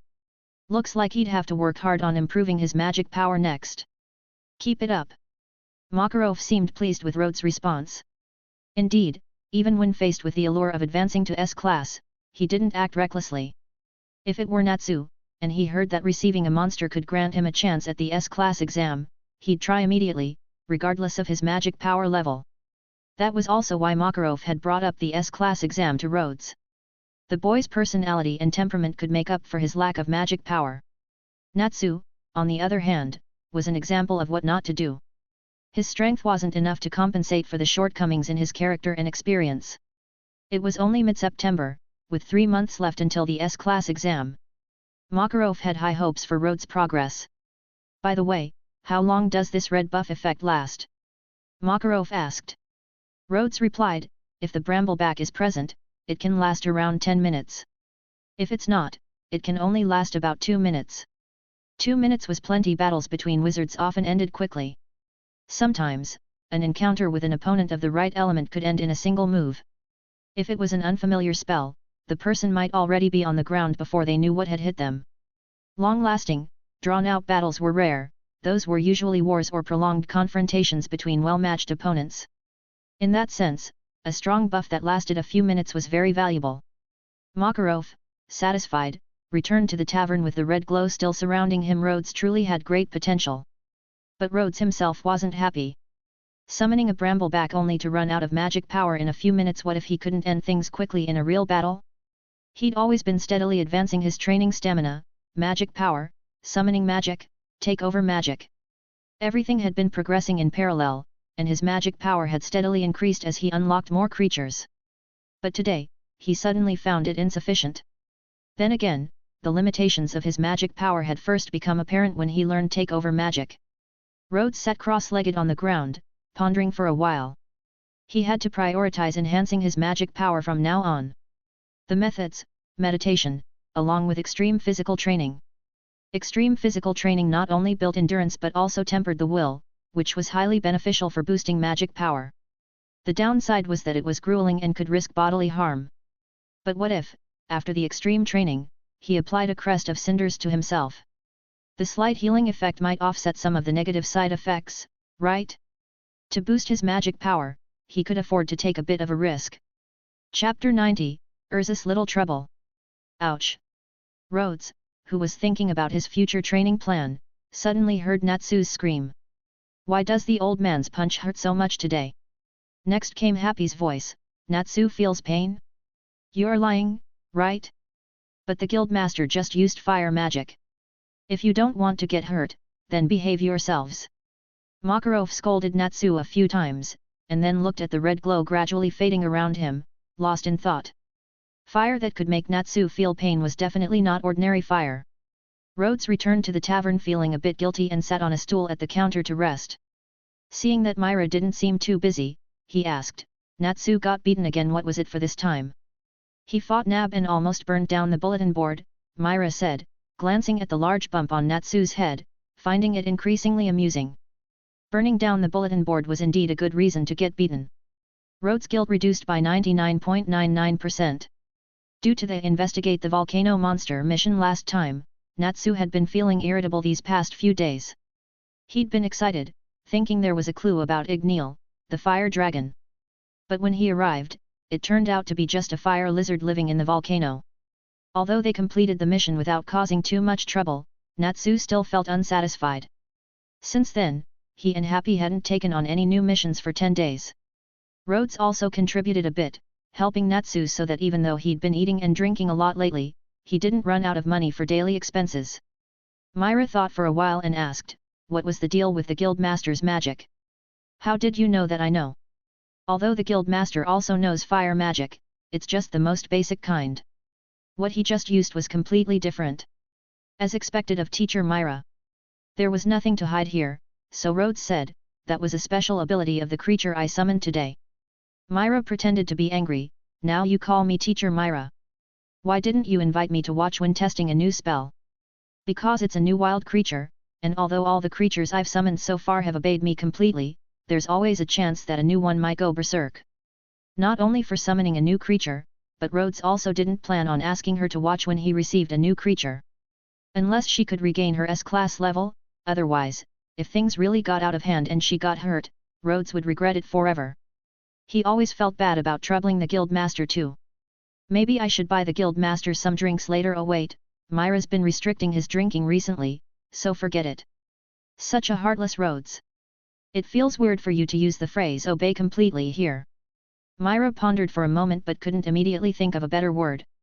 She smiled bitterly and said, "You've almost made me forget how to speak properly."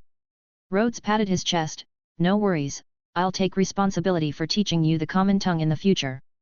"Spare me." Myra laughed, "How about learning from Loki instead? Do you two have to drag me into your flirting?" Loki put down a few wine glasses she had just collected, then made a prayer-like gesture with a dreamy expression. "Ah, this must be what they call love, like a whirlwind that, when it surges, also occasionally sweeps up those watching it." Loki. Myra was already used to Loki's nonsense, her face unfazed. Rhodes remained unperturbed, simply wanting to tell her to say more if she could speak at all. "By the way, Myra, what's up with Erza today? She seems out of it." Loki pointed to a corner of the guild. Rhodes asked in confusion, "Is Erza in the guild? If Erza was here, how could Natsu have acted out so much and even needed the guild master to intervene?" Rhodes looked curiously in the direction Loki pointed. There, Erza sat with her head bowed, seemingly staring at the tabletop. Her scarlet hair fell down on both sides. She remained motionless, with an aura of dejection surrounding her, her whole demeanor devoid of energy. If one stared at her for a few seconds, it almost felt like she had lost all her color, turning grey and lifeless. Myra spoke with some sympathy, "Erza had a little incident during a mission." Loki was incredulous, "Seriously? But it's Erza. The Erza. Even Erza has things she's not good at handling." Myra couldn't hold back her laughter, her sympathy running out. She then hesitated, "But is it really okay to talk about this?" Seeing her expression, Rhodes knew she definitely wanted to say it, and all that was needed was for someone to say, "I promise I won't tell anyone," and then. Sure enough, Loki understood gossip well and immediately grabbed Myra's hand, "It's okay if you just tell us, I promise I won't say a word." She then glanced at Rhodes. Rhodes had never liked participating in such gossip, so he declared righteously, "I also promise. As long as you don't actually spread it, it doesn't count as gossip." The three then huddled together, whispering. "What?" Loki almost screamed in shock, but quickly lowered her voice, "Erza got confessed to." Rhodes was more concerned whether Erza had ended up killing someone. What happened to that person? Still alive? "Hey, shouldn't we be asking who it was?" Loki retorted. That person. Myra dragged her words slightly, building up suspense, "It was Ichia from Blue Pegasus." "Ah, Blue Pegasus Hanso." Loki's voice of admiration suddenly cut off, her expression becoming horrified, "I Ichia." Myra confirmed, "Yes, after Erza completed her mission, she took a break at a tavern on her way back, where she met Ichia. Apparently, Mr. Ichia had seen Erza accompanying the guild master at the regular meetings, and fell in love with her at first sight." "Ah well, poor Erza." Loki didn't know much about Ichia, but as one of Blue Pegasus' signature wizards, she had seen his picture before. Let's just say it left an impression. Rhodes was the same. Mr. Ichia was the kind of person who was hard to forget after seeing once. Although judging someone solely by their appearance might be unfair, from what he knew, the most memorable thing about Ichia was indeed his appearance, which was something beyond his control. Since Mr. Ichia only confessed and said some cheesy lines without crossing the line. And since he's not really a bad guy, there wasn't much Erza could do. Myra's tone had both sympathy and a hint of schadenfreude. Being entangled by a strange person can really be troublesome. Erza could only escape back here. She's been sitting there daydreaming ever since, not even in the mood to repair the armor she damaged during the last fight. Rhodes reflected for a moment. He probably wasn't a strange person like that. Only then did he begin to feel sorry for Erza. Come to think of it, when Loki pursued Erza, he got beaten half to death, but when Ichia confessed, it just grossed her out a bit and that was it. It goes to show that Loki really deserved a beating, and Ichia was genuinely a good person. Chapter 91, Salamander. The three who were quietly gossiping had no solution to Erza's troubles. But Rhodes had an idea to lighten her mood. The simplest way was to give her a strawberry cake. Then find a way to set up Natsu, making him knock over Erza's table. Let Erza naturally beat up Natsu to vent her emotions. A perfect plan. However, when Rhodes mentioned this, Loki looked at him as if he were a devil. As expected from someone who could draw up blueprints for a guillotine. Loki asked, "But why don't you go yourself?" "Because I'm afraid of dying," Rhodes said matter-of-factly. "Natsu grew up with her, he probably won't get beaten to death." Myra smiled sweetly, "Sounds interesting. Loki pointed at Rhodes and Myra respectively, you two devils. Rhodes waved his hand, hey, I'm just saying. How could I set up Natsu like that? We're good friends. Teasing Natsu when he's motion sick on a carriage was because, it was all Happy's idea. Myra looked at Rhodes and felt a bit pleased. He had joined the guild 2.5 months ago.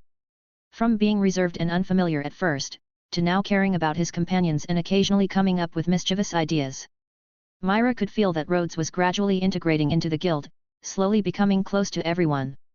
That's wonderful. If we don't send Natsu, who else would be suitable? Myra asked with a smile.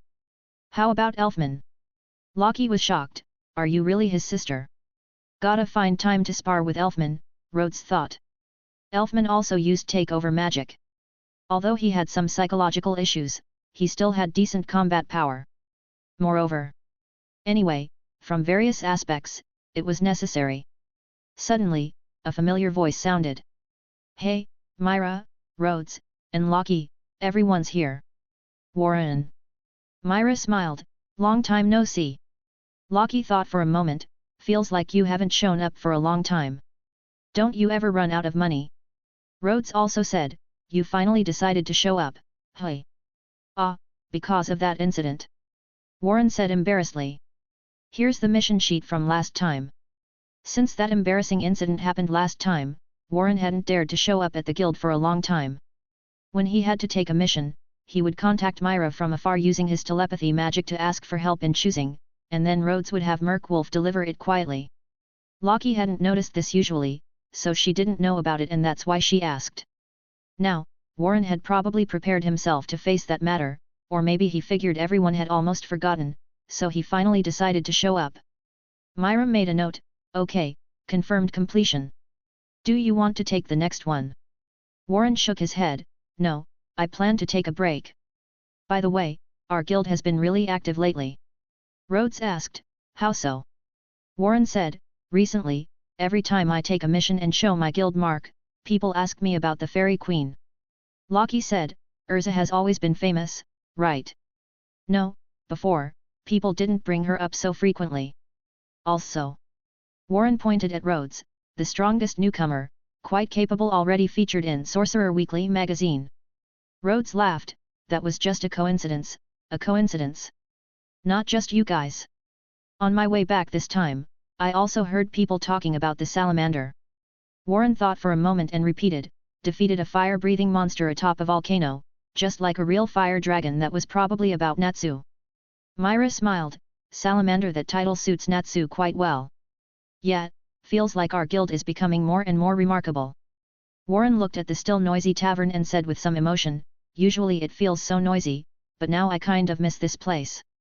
Myra and Loki exchanged knowing smiles. Not just Warren, many people felt this way after being away for a long time. Because this noisy place was their home.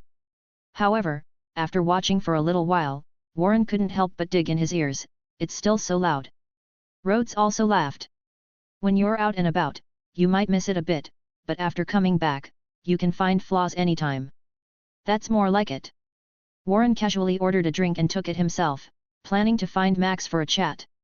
In this guild, when you want to talk to someone but don't know who to find, seeking out Max is always a good choice. But many things often turn out differently than expected. Warren. You jerk, you really messed with us last time. Vegeta, wearing tight-fitting clothes, jumped out, posing like a snake fist, looking like he wanted to settle accounts with Warren. Well, there was a reason for that. Warren knew that his call for help last time had caused trouble for everyone, so he felt a bit guilty. We can't just let this go. Yeah, that's right. Several others immediately stood up to back him up. They weren't necessarily very angry, but just letting it go felt unsatisfying. Last time was my fault, I apologize to everyone. But... Warren looked at the pink-haired guy who was shouting the loudest, but Natsu, you weren't even there last time. Why are you the loudest? Ah ha ha ha. Natsu laughed loudly, pressing his right fist into his left palm, enough talk. Let's fight first. Though he said that, the first to make a move wasn't Natsu. That's right, be a man.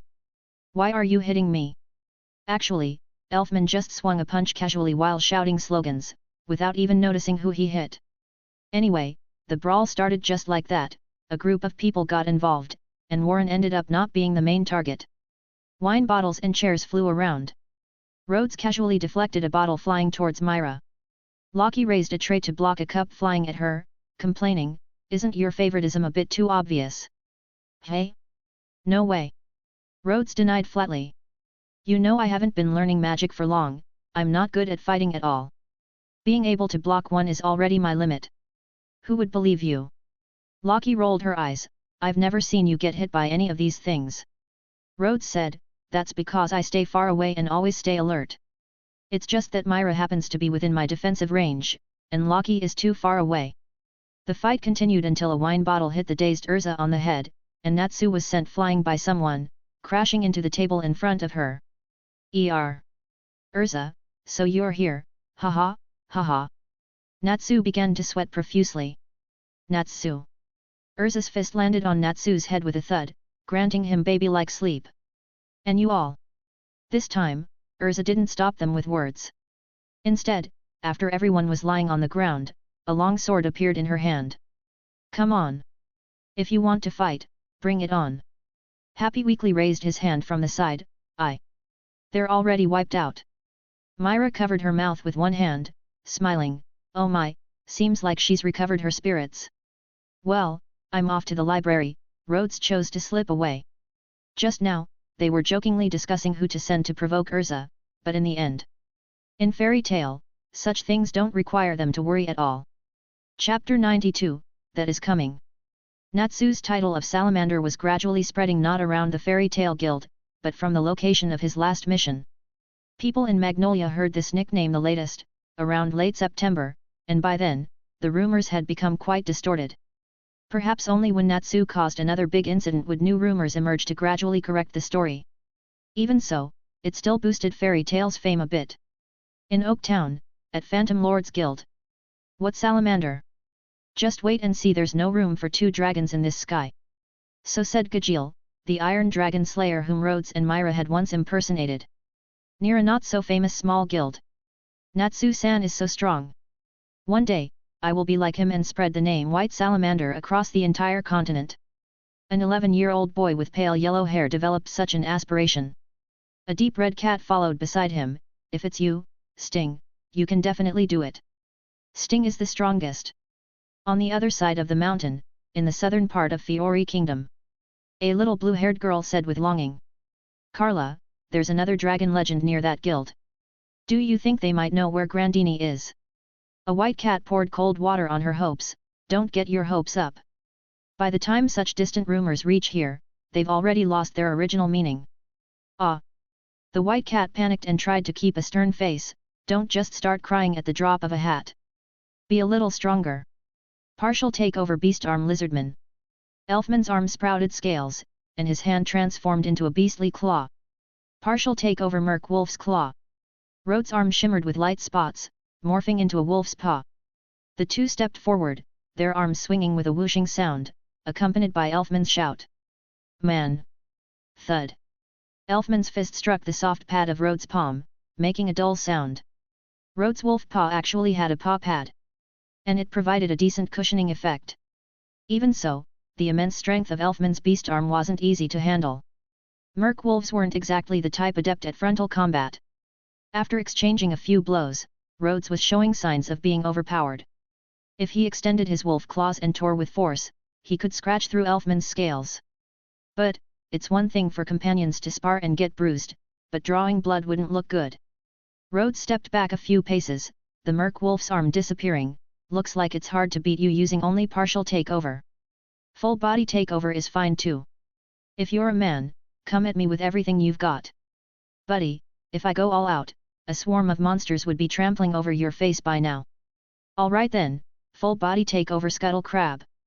Going all out was out of the question. There's no way he'd go all out against Myra's brother. Just practicing takeover magic and bonding a bit.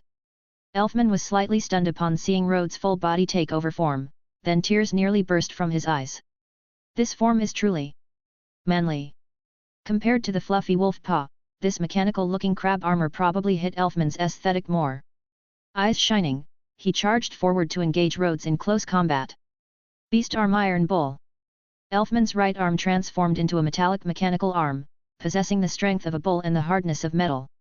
After a few hard clashes, Rhodes felt his exoskeleton was at risk of being shattered. "Dude, this is water combat armor, a speed set." He lightly dodged Elfman's punch, his left arm transforming into a crab claw that firmly clamped onto Elfman's wrist. Then, grabbing his arm with his right hand, he rammed his shoulder into Elfman's chest. Utilizing strength from his waist and hips, he threw the big guy over. Boom! Elfman landed flat on his back. If falling counted as losing, he'd already been defeated. Rhodes felt he'd won a bit sneakily, but with someone like Elfman, he had to win first. Elfman sat up cross-legged, rubbing the back of his head, and said unhappily. Sometimes you fight like Natsu, sometimes like Kana, and other times like Jet. Fighting Rhodes felt like battling several people in succession. Sometimes, if he wasn't careful, his combat rhythm would be disrupted. Haha, I can't help it. Due to my lack of combat experience, the fastest way to get stronger is to learn a bit from everyone during fights. I haven't had time to develop my own style. If he had to define his style, Rhodes was best at ambushes and gang fights. Like merc wolves lurking to ambush, raptors attacking from the air, Krugs ambushing underground. But he couldn't possibly use the tactics he employed against Phantom Lord on Elfman. Rhodes released his takeover magic and extended a hand to the seated Elfman. "Thanks for taking the time to practice with me. This is nothing to thank me for. Sister also asked me to, and your use of takeover magic is." Elfman's attitude was fine as he grabbed Rhodes' hand to stand up, but then his expression suddenly changed. "Come to think of it, you're not learning takeover magic just to get close to my sister, are you?" Rhodes shook his head. "No, that was just a coincidence. When he decided to learn takeover magic, it was purely because it was strong. But, what's a coincidence? A coincidence is fate. You'll call me brother-in-law sooner or later." Elfman patted the dirt off his clothes and prepared to leave. "Let's spar again next time. I'll become even stronger." "Man. Yeah, good luck." Rhodes also hoped he would grow stronger. The stronger, the better. It would be best if he could completely overcome his psychological barriers and use full body takeover.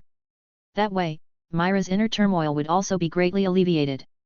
After all, he was the person she cared about most now. At this moment, Myra appeared at the doorway.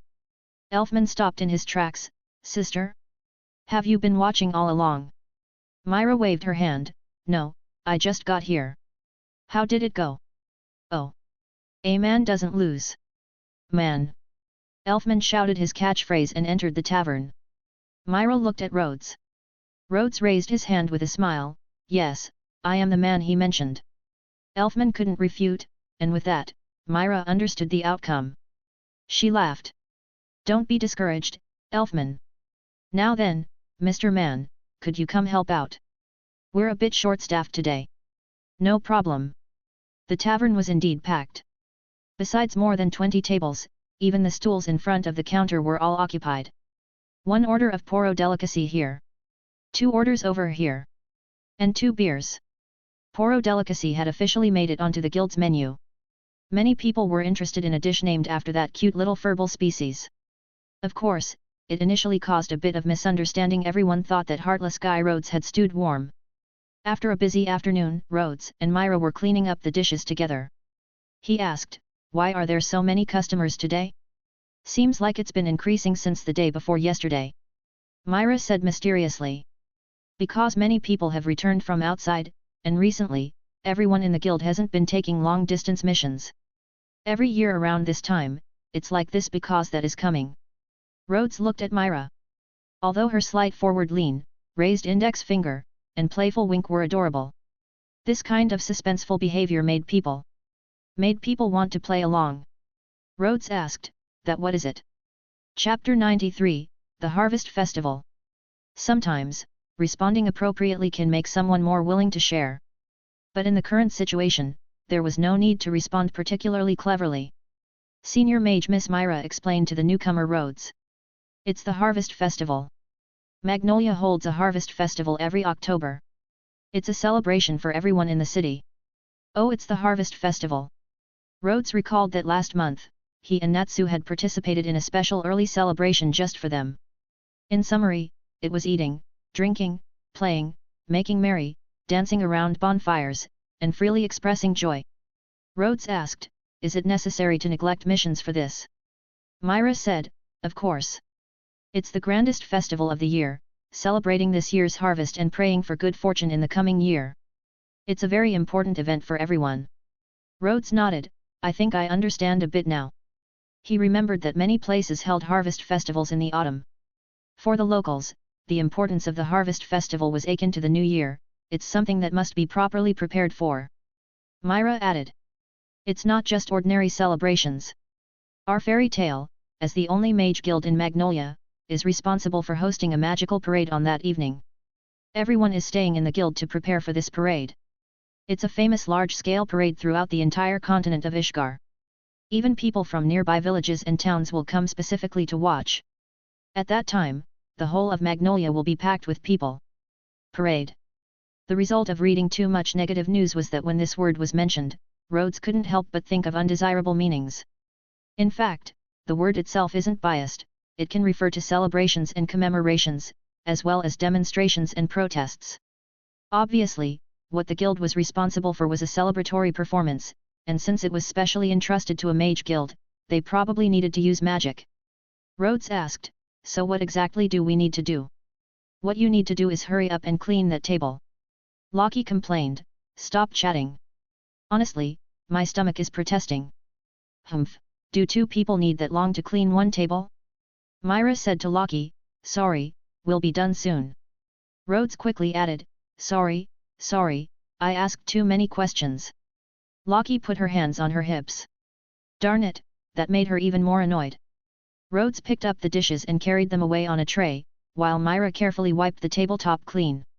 After that, it was lunchtime for the tavern staff, the fill-the-stomach segment, as Loki called it. But eating didn't stop them from continuing the previous topic. The most important part of the magical parade is the magic performances. They need to be magnificent and unique, fully showcasing our guild's style. Ideally, people would see it and can't help but want to join us. Rhodes thought for a moment. If he participated in the parade by summoning a bunch of wild creatures running down the street, that wouldn't look good. Unless he had them perform some acts, like merc wolves jumping through flaming hoops, but then it would turn into a circus. Looks like there's nothing for me to do. My magic doesn't have any flashy effects.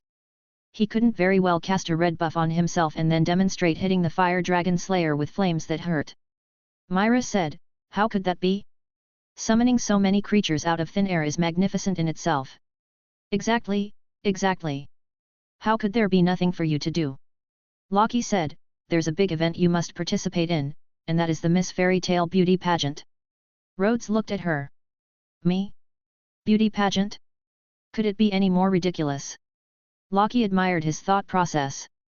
"Who said you're going to be a contestant? Aren't you going to vote?" "Myra will be participating." Myra lightly touched her cheek with one hand. "Oh my, having Loki announce it so formally makes me feel a bit shy. Seems like there's something to look forward to." Rhodes thought for a moment. "Wait, Loki, aren't you participating?" "No way. I can't beat Myra anyway, so entering is pointless. I hate pervy guys. Being stared at like that is uncomfortable."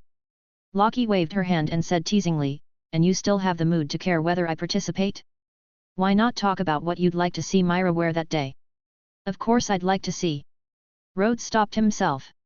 "Don't ask me such things, it's a competition, I don't really understand. Make a little wish. Maybe Myra will agree." Loki tried to entice him. "Like swimsuits, cat ears, bunny girl outfits, aren't you tempted?" Even if he was tempted, he couldn't say it out loud. Rhodes declared righteously, "I'm not that kind of person." Myra laughed, "It feels like what you're saying, Loki, is something Erza would do." The specific content of the magical parade hadn't been finalized yet, so it was pointless for Rhodes to ask. According to Myra, in the past, there were many times when the guild master only assigned people on the day of the parade, and everyone improvised on the spot. Sometimes, even when arrangements were made, unexpected situations would occur, forcing them to adjust last minute. Anyway, no matter what, everyone would give their best effort on the day, and each time they'd deliver a visual feast. A rather free-form magic performance, that's why Fairy Tale's magical parade is so famous. It also fits Fairy Tale's style very well. Time passed day by day amidst Rhodes' busy schedule. These days, after work, he persisted in training until he was too exhausted to get up. Then he'd grit his teeth and summon the Brambleback to cast red buff on himself. Although it couldn't restore his stamina, the healing effect could help eliminate the damage from overtraining. That way, when he woke up the next day, he wouldn't have severe after effects like sore back and leg cramps. However, after entering October, Rhodes temporarily slowed down his training plan. According to typical story tropes, such large festivals might have big events happening. It's necessary to maintain sufficient magic power and stamina to deal with unexpected situations. Moreover, recently Magnolia had an influx of tourists and merchants, who knows if a few bad guys had mixed in, it doesn't hurt to be cautious. Morning, Rhodes. You're energetic today as well. Brother Goodman, I didn't see you come over the past couple of days. Of course, it's because of that. Goodman pointed to several large boxes piled on the first floor. These days, our whole family has been working overtime, and we've finally produced so many finished products. We're waiting to make a big splash during the Harvest Festival. During the festival, sales of handicrafts like wood carvings and woven items should be good. That's a lot of hard work. I wish you prosperous business then. Ha ha ha, thank you. Goodman hung a string of colorful flags outside the shop, took out a pile of balloons, and prepared to blow them up and hang them. By the way, are you participating in the magical parade this year? That can't be said for sure. I'm still a newcomer who joined the guild 3 months ago. I know, the strongest newcomer. Even you know about that. It seemed that ordinary people also subscribed to Sorcerer magazine. As the Harvest Festival approached, almost every household was like Goodman's, putting up decorations like flags, balloons, and banners. The festive atmosphere was very strong. Pedestrians on the streets visibly increased, and various merchants were gearing up to make a big profit during this opportunity. Rhodes bid farewell to Goodman and headed to the guild with Warm. The little guy had grown from palm-sized to basketball-sized, still round and plump, restlessly running around Rhodes' feet. There were too many enticing aromas in the air. Warm was a bit dazzled. So Rhodes decided that when they got to the guild, he'd toss Warm into the kitchen to mooch food in the name of helping develop Poro Delicacy version 2.0. Chapter 94, Will That Uncle Return? October 4th, X783. Clear skies. The sunlight was still strong but no longer scorching as in previous days. Not a single cloud graced the sky, making it appear exceptionally blue and vast. A gentle breeze blew frequently, not only stirring the various flags and balloons along the streets but also refreshing everyone's spirits. This must be what people mean by clear autumn skies and crisp air. Today, the guild was unusually full. People like Erza, Natsu, and Grey, who hadn't gone on distant missions since returning from their last one, were all present. Erza's good friend Bisksa was there, as was Altsak, who secretly paid attention to Bisksa. Macau and Wakaba, who had family ties and didn't particularly like taking missions far from home, were also around. Then there were slackers like Nab and Max, who didn't like taking missions as long as they could get by. Adding to that, Levy's Shadow Gear team, and Loke, who usually avoided Rhodes. Familiar faces like Warren, Ritas, and Vegeta were all present as well. With so many people, Rhodes was starting to worry that the guild might get torn apart. And yet, the guild master had gone out early in the morning, saying he had some matters to discuss with the mayor. In such a situation, the absence of the guild master made everyone uneasy. Finally made it back. Kana plopped herself down at the counter. Myra. Get me a drink. Welcome back, Kana. Myra poured her a glass. Kana cheerfully downed it in one gulp. Ah! That was great. I was dying of thirst. Another one. Oh my, not controlling your alcohol intake today. Myra smiled as she poured her another glass. Kana hesitated for a moment, then quickly said. Because the festival is coming. The festival? How can I not drink at times like this? After she finished another glass, she took out the mission sheet to report her completion.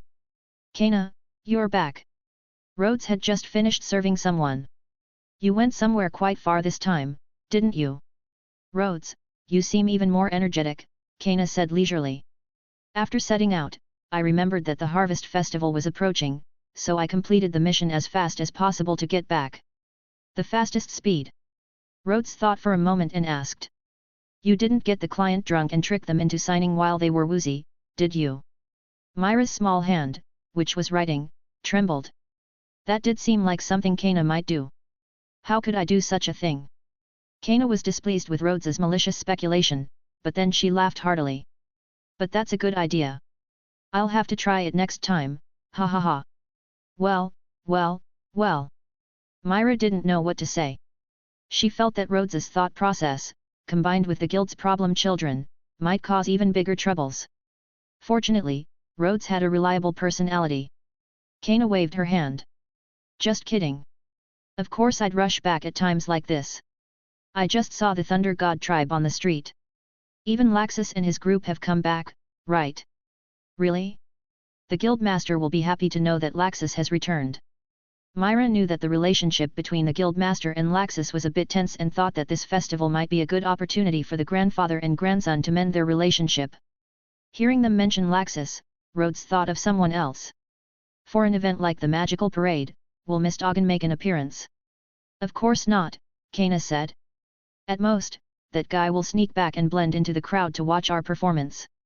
Myra added, he might also be asked by the guild master to cast some spells to enhance the atmosphere, as long as he can hide and doesn't have to show himself. Hiding backstage to cast magic to enhance the atmosphere. Is Miss Doggin a special effects artist? An S-class mage serving as a special effects artist fairy tale is really extravagant, but what a troublesome person. Rhodes pondered whether Miss Doggin might simply be more reserved than himself, rather than just having difficulties as the guild master said. Kana played with the empty glass in her hand and said seemingly casually. In that case, all the S-class mages in the guild have returned. I remember Loki mentioned that our guild has a super strong uncle. Rhodes recalled that he was also S-class. Will we see him this time? Kana was secretly delighted, silently giving Rhodes a thumbs up, and almost held her breath waiting for Myra's answer. Myra thought for a moment and said, Guild Arts? I'm not sure, we haven't heard anything from him. Kana unconsciously tightened her grip on the empty glass, her head lowered so her expression couldn't be seen. It's been 2 years now. What mission did that guy take on?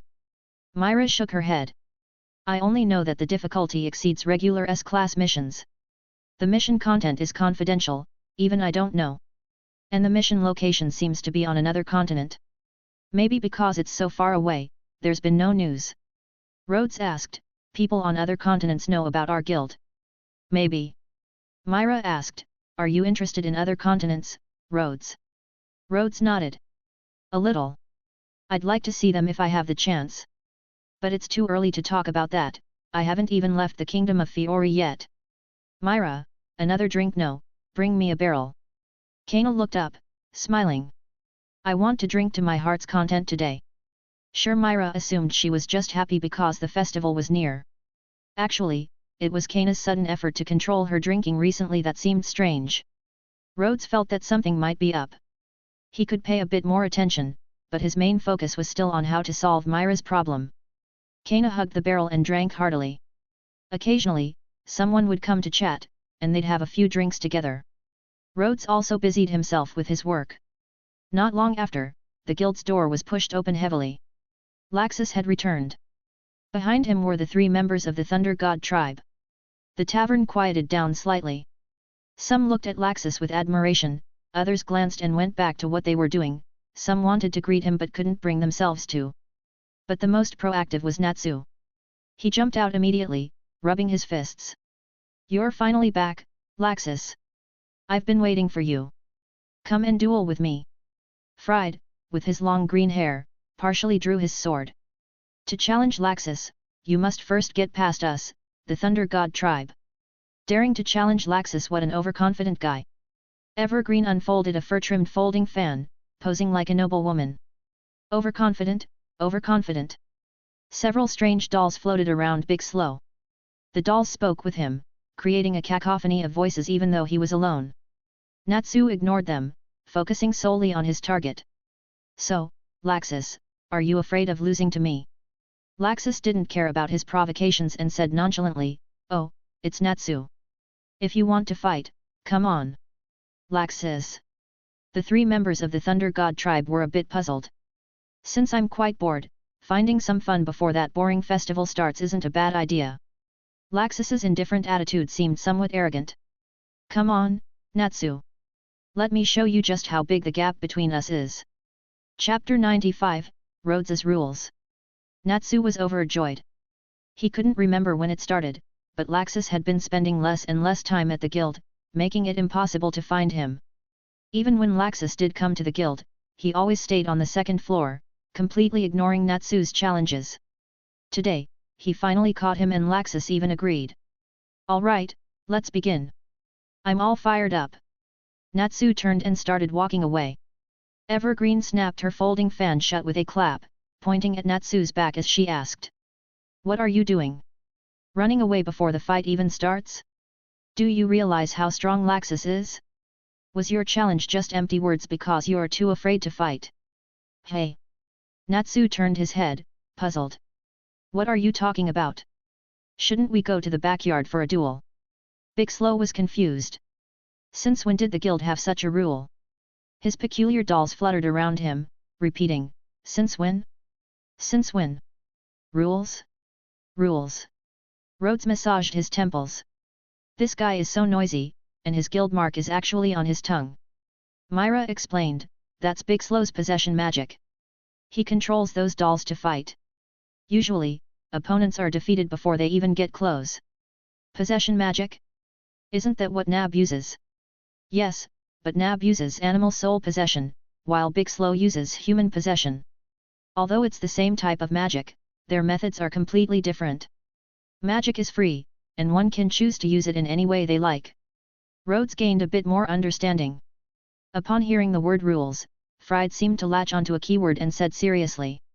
If such a rule exists, then we should abide by it, because rules are absolute. However, Natsu's earlier action was just subconscious. Now he was confused and turned to others. By the way, is there such a rule in the guild?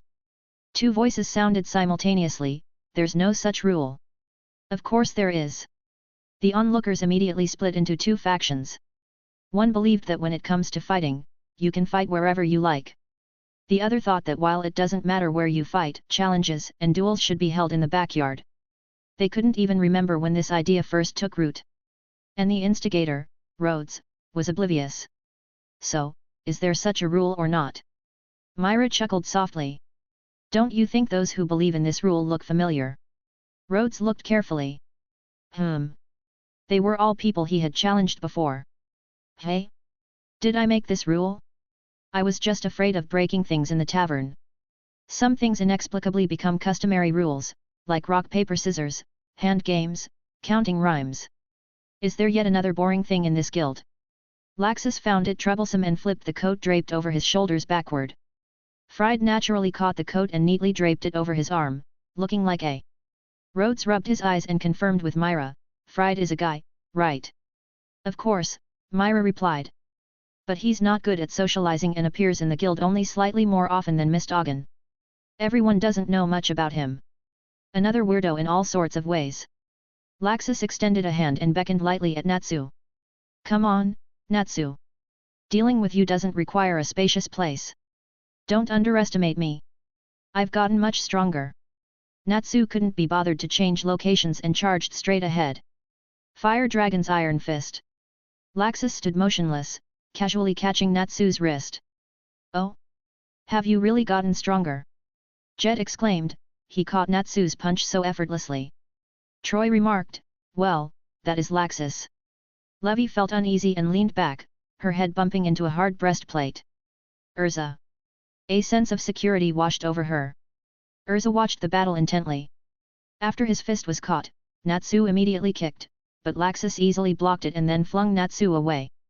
Natsu flipped in midair, landed, and charged again, launching a relentless barrage of punches and kicks. Although all his attacks were blocked, Erza nodded in satisfaction. Yes, Natsu has indeed become stronger. Stronger? He's being completely overpowered, Grey commented, thinking the fight had lasted this long only because Laxus wasn't serious. Happy ran over to Kana. I've changed my mind. I'm betting on Laxus to win. Kana refused, too late. Bets are closed. How can that be? Happy had no choice but to turn around. Natsu, you can do it. Loke laughed, is that the only way you'll cheer for Natsu? Man! Once again, Laxus repelled Natsu, golden sparks flickering on his arm. If this is all you've got, it's a bit disappointing. Heh. You're really strong. Natsu instead laughed, taking a deep breath.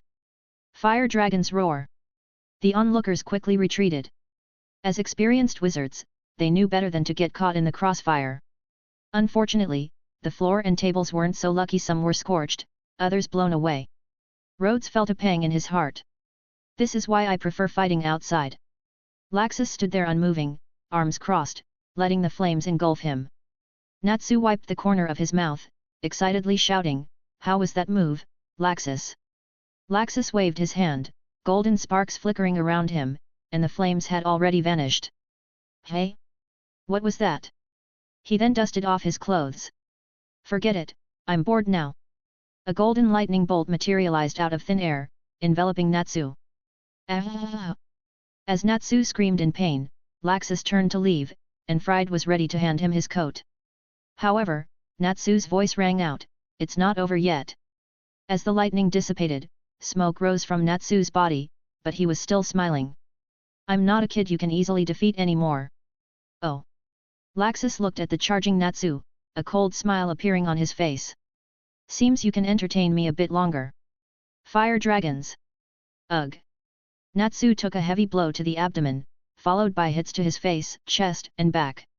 Lightning-infused punches and kicks rained down on Natsu, leaving him powerless to fight back. Bang! With a final strike, Natsu collapsed to the ground. Laxus rolled his neck. "You sure are resilient, that's the only thing worth praising." Still not willing to admit defeat. Not yet." Natsu staggered as he stood up again. "Persistent brat. You should understand the gap in our power by now." Laxus raised his right fist, releasing an astonishing amount of magic power as lightning gathered around him. Sensing something was wrong, Erza couldn't help but try to stop him. "Laxus!" But she was a step too late. The terrifying lightning enveloped Natsu, the blinding light making it impossible to see his figure. "Ah!" Natsu. Happy was frightened this time, tears welling up in his eyes. However, Natsu's screams didn't last long. Instead, the lightning quickly dimmed, eventually being absorbed into Natsu's mouth like flowing water. "What?" Even Laxus couldn't hide his surprise, his face showing astonishment. Chapter 96, Can't stay cool for more than 3 seconds. Everyone else was equally stunned. Isn't Natsu only able to eat fire? Did that guy just eat Laxus's lightning? Happy was thrilled. "Natsu! Ah ha ha ha! I'm not afraid of your lightning anymore, Laxus." For a moment, an astonishing amount of magic power erupted from Natsu, but after taking 2 steps, he began to stumble. "Take this." "Hey? Laxus!" Natsu wobbled and, with a thud, collapsed to the ground. "Natsu!" Everyone rushed over. Myra knelt down to check on Natsu's condition. "He doesn't seem injured, perhaps he can't digest Laxus's lightning." Erza held her forehead, thinking he had truly mastered the ability to consume lightning magic. Gray, who had just been worried, clicked his tongue. "That idiot! Natsu!" Happy was concerned. "Is he really okay?" Myra patted Happy's head. "He should be fine, but it's best to have Granny Porliusika examine him." Laxus's budding fighting spirit was interrupted. The lightning around him dissipated as he turned away coldly. "Boring." Fried draped Laxus's coat over his shoulders, and the group left together. Rhodes frowned. Why did they even come? They showed up and then left. Did they just clock in at the guild? "I'll take Natsu to Granny Porliusika's place," Rhodes said, having previously called her ma'am but now consciously following Myra's lead in addressing her. "That's nice, calling her Granny feels even more affectionate." Rhodes summoned the scuttle crab, and together with Gray, they lifted Natsu onto its back to lie down. He was initially worried about handling Natsu too roughly and causing bumps or bruises. But seeing Gray being even rougher, almost wanting to kick Natsu up there, Rhodes immediately felt at ease. "No big deal, Natsu is a tough kid." Rhodes climbed onto the crab, taking Natsu and Happy along as they rumbled away from the guild. The doorframe being scratched a bit by the crab's shell was a minor issue, not nearly as much damage as Natsu's earlier roar attack. The others relaxed. Those who needed to settle bets did so, those who needed to repair the guild began repairs. "Emergency patient coming through. Make way, Make way. Rhodes experienced the feeling of a crab crossing the street domineering and unimpeded, although the scuttle crab didn't walk sideways. There were quite a few pedestrians on the streets. Many local residents recognized Rhodes's crab. Tourists, seeing locals calmly making way, weren't afraid either. As expected of a city where magic thrives, magical beasts running all over the streets. After leaving the city, they finally didn't have to shout to clear the way. Rhodes poked Natsu's face, noticing that his current condition was much worse than his usual motion sickness. Was this considered food poisoning? Happy, can Natsu eat magic other than flames? I don't know, I've never seen him eat anything else. But he does eat my fish. Fish aren't magic. So he just got impulsive and thought he'd try eating it first. That's too unreliable. Rhodes signaled the crab to speed up, and soon they arrived at poor Lyusika's treehouse. Happy, go knock on the door. Happy flew over but immediately flew back. Rhodes, I don't dare to go. She dislikes humans, not cats. I'm not an ordinary cat. Rhodes had seen through Happy. Happy's standards were flexible, whether he considered himself a cat depended entirely on the situation. Having no choice, Rhodes went to knock on the door himself. Poor Lyusika, who came to the door, didn't look pleased. What are you here for? Used up the antidote already? No, it's that Natsu's condition seems off, so we'd like to ask you to take a look. Rhodes pointed to Natsu lying on the crab's back. He ate Laxus's lightning during their duel. Another reckless fool. That idiot Makarov, can't he discipline them properly? Grumbling, poor Lyusika went to examine Natsu. Wait here. Poor Lyusika returned inside, seemingly not intending to let them in. Rhodes, Natsu won't be okay, right? Happy asked worriedly. Judging by Granny poor Lyusika's attitude, he should be fine, Rhodes speculated based on his understanding of her. Otherwise, she'd have us carry Natsu inside or dig a hole on the spot. A few minutes later, poor Lyusika came back holding a test tube and poured the potion inside down Natsu's throat. Is that all? Rhodes asked. It's not that simple. Poor Lyusika said irritably. He'll be weak for a while. When you go back, tell him to rest well and not to eat random things in the future. Natsu, Happy patted Natsu's cheeks. But why isn't he waking up? Poor Lyusika waved her hand. Step aside. Happy obediently moved away, only to see poor Lyusika punch Natsu in the stomach. Blag. Natsu folded up like a stapler, bending in half, then naturally flopped back down. Ouch! That hurts. Natsu woke up, clutching his stomach with a pained expression. What are you doing? Happy exclaimed angrily. Rhodes also said, Granny, isn't hitting a patient going too far? You wanted me to wake him up, poor Lyusika retorted, irritated by people who disregard everything when they fight. If he's fine now, hurry up and leave, go back quickly. We'll go now, sorry to bother you, Rhodes said. Let's go, Happy. Although Natsu had been punched again, at least he'd received treatment. Doctors must know their limits when hitting patients. Consider it part of the medical fee, Rhodes forgave her on Natsu's behalf. Poor Lyusika suddenly called out to Rhodes, wait a moment. Yes? Oh, is there something you need my help with? Poor Lyusika looked at Rhodes and frowned. Have you been through many battles recently? No, just occasional sparring with companions and regular training. Poor Lyusika seemed a bit angry, pointing a finger at him but momentarily speechless. Rhodes didn't understand her emotions. You. Wait here. The way she said it made Rhodes want to run away immediately. A moment later, poor Lyusika returned with a cloth bundle and thrust it into Rhodes's hands. Dissolve the medicine inside with warm water. After each workout, use the solution to massage any sore muscles. Don't randomly use all sorts of external medicines. How did you know? Enough, get out. Oh. Thank you. Rhodes pulled Natsu and Happy along, riding the crab away. After they had gone some distance, poor Lyusika stomped her foot like an angry little girl, venting her frustration. Idiots. All of fairy tale are idiots. The old ones and the young ones never let people have peace of mind. The youngsters are even more reckless, one after another. Do you think your bodies belong to someone else? Idiots. Idiots. Still not satisfied after scolding, she grabbed a broom and started whacking a big tree.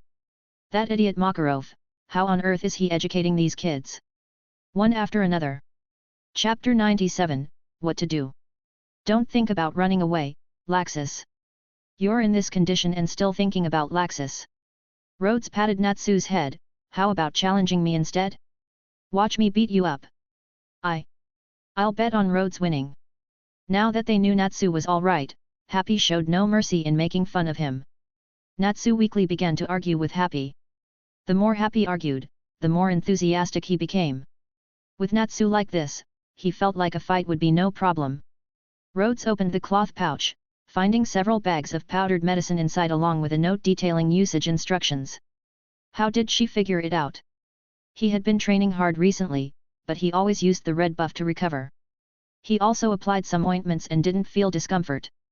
Rhodes, the smell of medicine on you is so strong, it's making me want to throw up. Smell. Rhodes sniffed his arm, then held it to Happy. Does it smell? Happy sniffed, no fish smell. I'm not asking about fish. It must have been a very faint scent, only noticeable up close and Natsu had noticed. Could Granny poor Lyusika have smelled it too? Or did she see something about my complexion or stiff muscles? Looks like the life recovery power of the red buff isn't perfect. I shouldn't push myself too much. When they returned to the guild, the floor and furniture were all back to normal, likely thanks to Loki. Natsu followed Rhodes and Happy into the guild, looking listless like a zombie. Are you alright, Natsu? As soon as they entered, someone asked about Natsu's condition, but Natsu ignored them. Happy answered in his place, Granny poor Lyusika said a few days of rest would do the trick. Seeing that Natsu had no particular direction and was simply following him, Rhodes thoughtfully brought him to Erza's table. Erza, I need to get back to work. I'll leave Natsu with you. Leave it to me. Erza pulled Natsu over. Rhodes heard a clang sound. He touched his forehead. That familiar sound of a head hitting armor. Ha ha ha. Rhodes resisted laughing. When he returned to the counter, Myra greeted him, then asked, Is Natsu all right? Rhodes nodded. Yeah, he'll just be weak for a while. Some rest should do him good. That's a relief. What's that? Myra noticed the cloth pouch in Rhodes's hand. Granny poor Lyusika suddenly gave me some medicine. Myra's work paused. Are you pushing yourself again? Rhodes felt slightly guilty. Not really, just tried a bit of regular extreme training. Myra looked at him. How do regular and extreme even go together? I'm just trying to find the fastest way to get stronger. I've been easing up lately, I'll figure out the right training intensity soon. Hopefully, I can find a balance before the medicine runs out.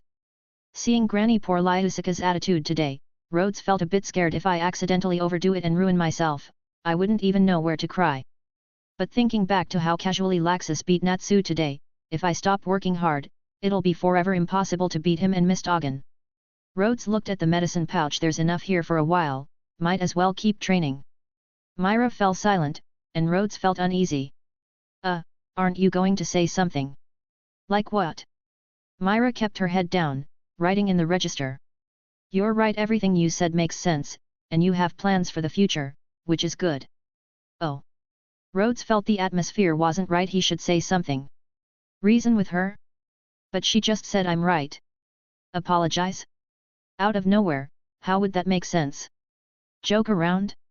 I was already told to stop earlier. Coax her? No, we're not at that stage yet. Ignoring it would be the worst option. Just then, Cook's voice rang out, Table 6, grilled lamb ribs, 4 Seasons pizza. Got it. Rhodes placed the pouch on the counter and went to the kitchen to pick up the dishes. As he passed by Myra with the tray, he paused, hesitated for a moment, and quietly said, Thank you. Myra's pen paused, and she looked up, her gaze softening as she watched Rhodes walk away. After a busy day, it was finally time to clock out. Rhodes helped Myra and the others clean up the guild tavern. Once the chores were done, they bid each other goodbye, and Rhodes headed for the backyard. Loki asked, Going to practice again? Yeah, I've been so busy these past few days that I haven't had time to practice magic during the day, Rhodes replied. Lock the doors, I'll head out through the backyard later. Takeover. Rhodes transformed into his scuttle crab form, practicing the associated skills for a few rounds before cancelling the magic. Takeover, Merc Wolf. Light flickered across Rhodes's body, his figure becoming taller, covered in wolf fur, transforming completely into a werewolf. Although he had taken on the form of a twin-headed wolf, he didn't grow a second head, instead, a shadowy wolf figure circled him. Rhodes could control the shadow wolf to lunge and bite as easily as moving his own hands and feet.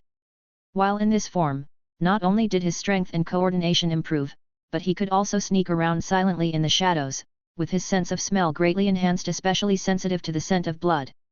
After training in Merc Wolf form for a while, Rhodes cancelled the magic, ensuring he saved enough magic power for the next summoning. He then started high-intensity training using the equipment in the yard.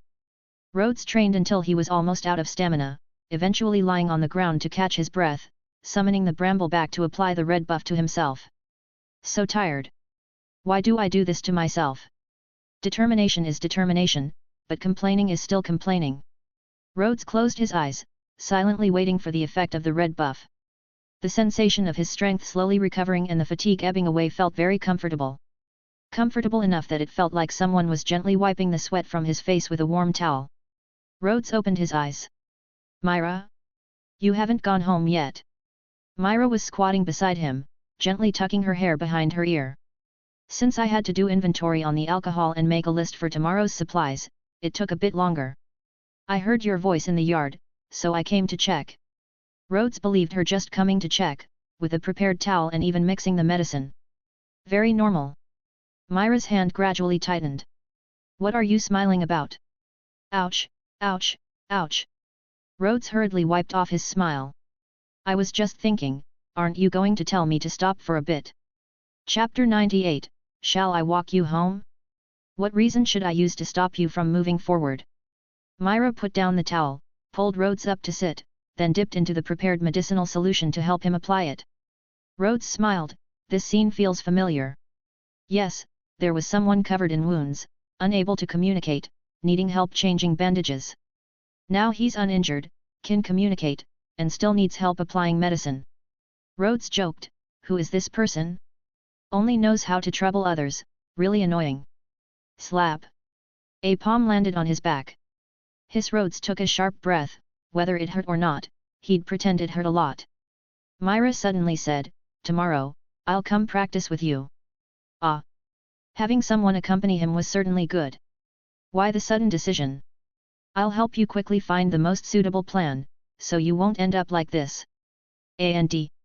Myra lowered her eyes, besides, she didn't want to continue feeling down.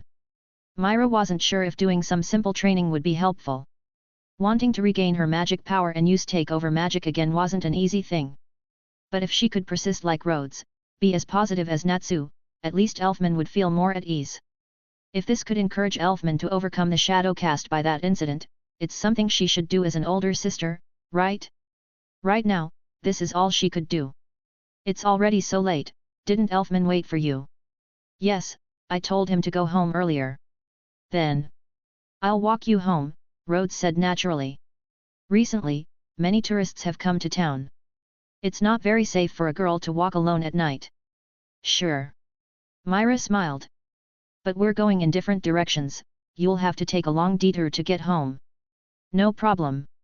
By the time I get you home, my recovered magic power should be enough to summon the crab. Actually, his magic power right now, well, it definitely wasn't enough. Then I'll trouble you. Myra held her small bag with both hands naturally hanging in front of her, smiling slightly, adding a touch of charm to the night scene. When the two left the guild, it was already past 9 in the evening. There were no streetlights, they could only rely on the faint glow from the windows of houses along the street. There were also small festive lights prepared for the celebration, twinkling on and off. Staring at them too long could make one feel a bit dazzled. The weather was excellent today, with the sky full of stars accompanied by a crescent moon. Unlike modern big cities, here one could watch the starry sky without interference from city lights. The two walked slowly along the road. The streets were silent and empty, occasionally accompanied by the chirping of insects. Rhodes asked, "Are you renting a house here too?" Myra said, "No, we bought one a few years ago." Bought? Rhodes almost forgot that the person beside him might be a little rich lady. "Yes, about 3 years ago, we decided to settle down here. I thought that if we had a house of our own, Elfman and Lysina would feel more secure. She could now listen it to Rhodes quite naturally.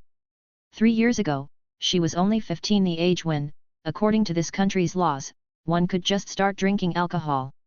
Rhodes thought about himself at 15, can't compare, can't compare. Not just him, many girls in the guild chose to live in dormitories, partly for convenience, partly because they couldn't save enough money. Like Erza, if she wanted, she definitely had the ability to buy a house in a short time. But she'd rather spend 500,000 jewels a month to rent 5 dorm rooms to store her armors and various outfits. Then she'd invest the remaining money into new armors, new clothes, and all kinds of desserts. Kana also had this ability, but she had a house left by her late mother and unknown father, so she didn't need to work too hard. A girl like Myra, saving money with her younger siblings to settle down here, not only strong in earning but also skilled in managing a household. Rhodes asked, "It wasn't easy, was it?" "Yes, at that time, we worked desperately to save enough money. The 3 of us went through a lot.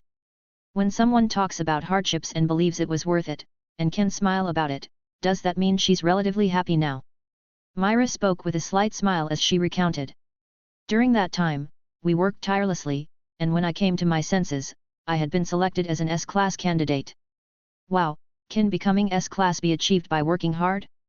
I thought you were striving to compete with Erza, fighting every day, battling from the guild all the way to the exam site. In the middle, defeating an innocent Kana before continuing to fight Erza, and after the fight, you passed the exam. Don't exaggerate." Myra laughed. "Although it's not far off. At that time, when I heard Erza was going to be an examiner, I got really fired up. Looking back now, rushing to fight Erza, I feel my attitude toward Kana during the exam was quite overboard. Kana was really pitiful. Speaking of which, young Kana was very cute, and so was Erza. Have you seen photos of them when they were little?" "I haven't." Rhodes was not just curious about their childhood appearances. "Does the guild have photo albums?" "Of course, and there are also Rhodes' sketchbooks." "Let me think." Myra pondered for a moment. "They should be in some corner of the library. I'll look for them tomorrow." "Are you that interested?" "Of course. I'm not just curious about them, I'm also very curious about what the she-devil looked like." "Oh my!" Myra touched her cheek with one hand. "I feel a bit shy. I looked a bit different back then. Now I'm even more looking forward to it," Rhodes said. "You weren't tanned, chubby, and covered in freckles as a child, only to grow up to be this beautiful, right?" Myra raised her handbag as if to hit him. Was that a compliment or not? Myra's house was an ordinary 2-story building, not much different in style from the common houses near the guild. When Rhodes escorted her downstairs, the lights in the house were still on. Elfman was waiting for her to return. Looking at the windows glowing with light, it felt different from returning to his own dark house. "Would you like to come in for a bit? It's already late, maybe next time." Rhodes felt that going in now might result in a fight with Elfman, which wasn't necessary. He summoned the scuttle crab, climbed on, and waved to Myra, "See you tomorrow." Myra stood at the doorway and replied, "See you tomorrow." "Home, hey." Rhodes felt a bit envious. The big family of the guild was one kind of happiness, having one's own small family was another kind of warmth. Riding on the back of the crab, enjoying the cool night breeze, Rhodes waved his hand and summoned Warm. Warm, now grown to the size of a basketball, was a perfect cuddle pillow. Rhodes hugged it warm and soft. Humph! Warm struggled to escape his clutches. This person had suddenly sent it back earlier, and now suddenly summoned it again. It was still angry. "I sent you back earlier to speed up my magic recovery. Definitely not because you were a third wheel." Warm's little horn drooped downward, not believing, not happy. Rhodes whispered devilishly, "Fried eggs, scrambled eggs, poached eggs, egg custard, egg drop soup." Warm's little horn perked up slightly but tried hard to press it down. Rhodes thought for a moment, "How about I give you a bath, massage your back, and rub your tummy later?" Purr. Warm became happy, snuggling in Rhodes's arms. Chapter 99, Was the gentle girl next door I like once a delinquent? "Good morning, Brother Goodman, and who is this?" As Rhodes came downstairs, he saw a lady busy working alongside Goodman. "Morning. This is my wife, Molly." Goodman first introduced his wife, then introduced Rhodes. "This is Mr. Rhodes I mentioned to you, the one renting our second floor." "Hello, Mr. Rhodes." My husband says you're a very skilled wizard. Hello. I've also heard Brother Goodman say he has a virtuous and beautiful wife. I didn't expect you to surpass his description by so much. Mrs. Molly glanced at Goodman, a bit embarrassed. You're too kind. Behind her, Goodman gave a thumbs up, then said earnestly. Since we might be quite busy these days, I asked her to come help out. Later, we can also stroll around the festival together. Rhodes said enviously, you two have such a good relationship. This couple, whose children were already old enough to buy soy sauce, actually felt a bit shy when Rhodes said that. Rhodes bid farewell to this loving couple and headed to the guild. On the way, he encountered two wizards fighting, knocking over a roadside stall. He wanted to intervene, but the shop owner himself grabbed the two and scolded them. The two guys obediently apologized and paid for the damages. After being forgiven, they resumed fighting in the middle of the street. Rhodes looked at the guild marks on them. Sure enough, they were from Fairy Tale. He tugged at his sleeve to cover his own guild mark and casually walked around them as if nothing had happened. Rhodes didn't know these people. Today, the guild was slightly quieter than yesterday because Natsu still didn't have the energy to cause a ruckus. Happy, acting nonchalant, finished his own fish and then went to take the regular food that Natsu had ordered. Rhodes ruffled Natsu's cherry-colored hair, finding it quite pleasant to touch. Why does it seem like Natsu's condition has worsened? Didn't he rest well yesterday? Natsu weakly said, I won't forgive you, Rhodes. Hey? Won't forgive me? Isn't it Laxus you won't forgive? Because yesterday, Rhodes left Natsu in Erza's care. Happy munched on Natsu's breakfast, eating with great relish. Ha, ha ha. Rhodes laughed awkwardly. When Erza gets serious, she should be able to take care of people, right? Because Erza saw Natsu suffering and felt sorry for him, so she knocked him unconscious. Happy paused and added, 5 times. I'm sorry, it's my fault. Rhodes realized he had underestimated Erza's eccentricity. He thought at most she'd playfully bump helmets or wrap him in bandages, he didn't expect her to be so heavy-handed. He couldn't imagine if Erza became a mother in the future, and her child fell and couldn't get up, would she draw her sword on the spot? Can't stand up? Looks like your leg is broken. Hold still, mommy will help you amputate. If you're afraid of pain, mommy can knock you out first before cutting. Eek. Rhodes shivered, Myra was definitely better. Lockie called out from the counter, Rhodes, come over quickly. Myra has something good to show you. Myra showed Rhodes the photo album and sketchbook in her hands. You've already found them. Rhodes looked expectantly as she opened the sketchbook. The appearance of the guild from a few years ago unfolded before Rhodes, page by page. Worm anxiously circled around Rhodes's feet.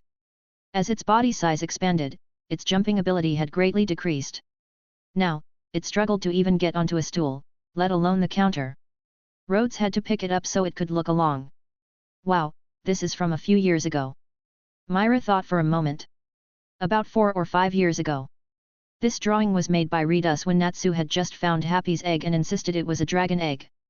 Rhodes looked closely. So this is Happy? The color matches. Lockie pointed at Natsu. Natsu's scarf has always been that one. Myra said, because it was given to him by his foster father. It's a very important scarf. Rhodes skipped over this somewhat sad topic. Gray really has liked taking off his clothes since he was little, and Erza has been wearing armor since she was young. Lockie said, Erza was this cute back then. Rhodes asked, Lockie, when did you join the guild? Haven't you seen what Erza looked like as a child? About 2 years ago, I think. Back then, Erza was already about the same as now. Lockie seemed a bit regretful. After a pause, Lockie added, just looking at this drawing, Macau was quite handsome back then. Did Rhodes get bribed by him? Myra laughed, no, Macau really looked like that when he was young. The guildmaster hasn't changed much. Lockie nudged Rhodes with her elbow. Hey, after looking for so long, don't tell me you haven't recognized which one is Myra. Not exactly. It's just that her demeanor is so different now, it's hard to believe.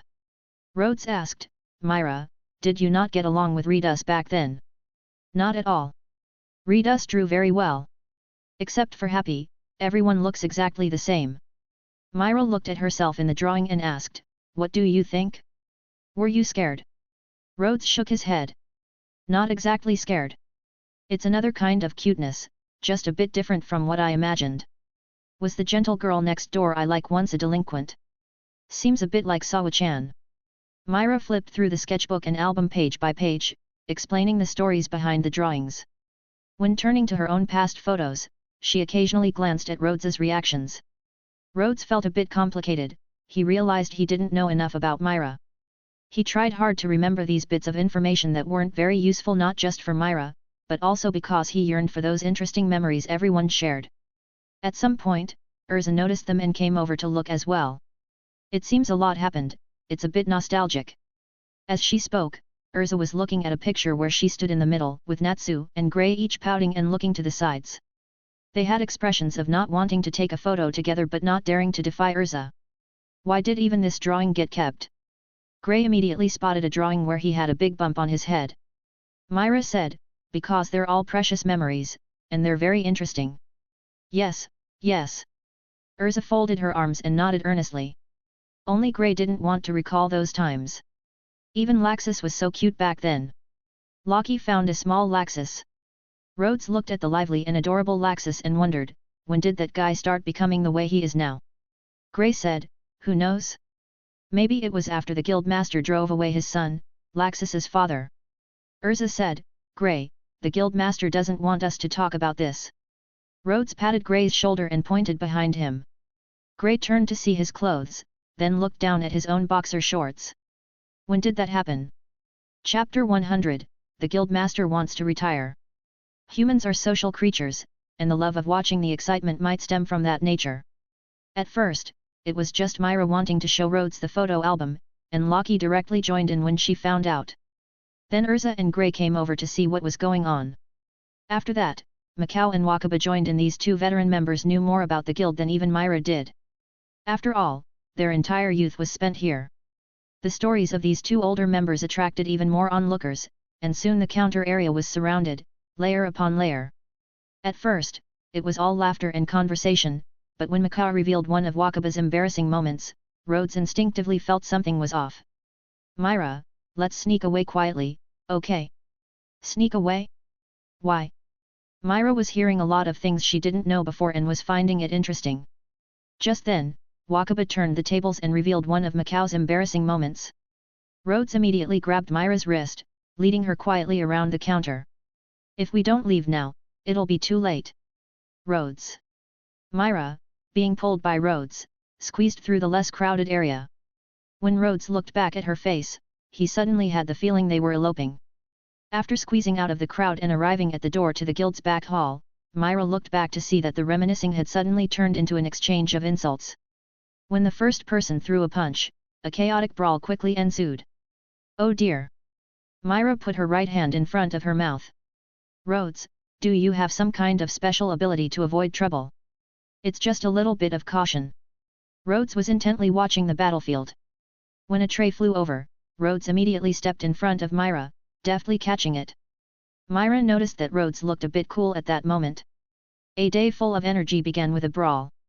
If Natsu hadn't eaten lightning yesterday, it could have been even livelier. It also would have given Erza more people to hit while trying to stop the fight.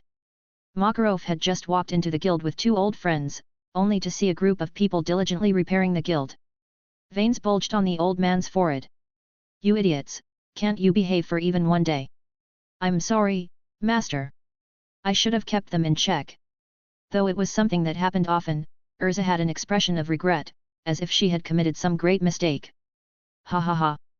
The guild's still the same, Makarov, said an elderly man wearing sunglasses. Seems like you've got a lot of lively kids here, little Makarov, said another elderly man, about the same height as the guild master. Makarov sighed helplessly, I didn't bring you here just for this. Erza recognized the two people that master had brought along. You must be Goldmine, the guild master of the Quattro Cerberus, and Yajima, the sixth seat of the council. Yajima smiled, hello. You must be Erza, just as beautiful and dependable as the rumors say. Erza responded modestly, you're too kind, sir. I still have much to improve. Goldmine added, the Fairy Queen's reputation has even reached us. How about considering joining our guild? Hey, don't poach in front of me. Makarov's arm stretched out, patting Goldmine's back. Erza answered gracefully, "Thank you for the offer, but Fairy Tale is my home." Myra also recognized the two men and led Rhodes over to greet them. "Welcome to Fairy Tale, Mr. Yajima and Mr. Goldmine." Seeing the three most reliable people standing together, Makarov beamed with pride. "Ha ha ha, aren't our guild members wonderful?" Goldmine said, "You've managed the guild splendidly, Makarov." Yajima, seeing Makarov's ever more complacent smile, added, "If they could cause less trouble, that would be even better. Once I retire and no one's left to speak for you in the council, you'll eventually be ordered to disband." Makarov's smile froze.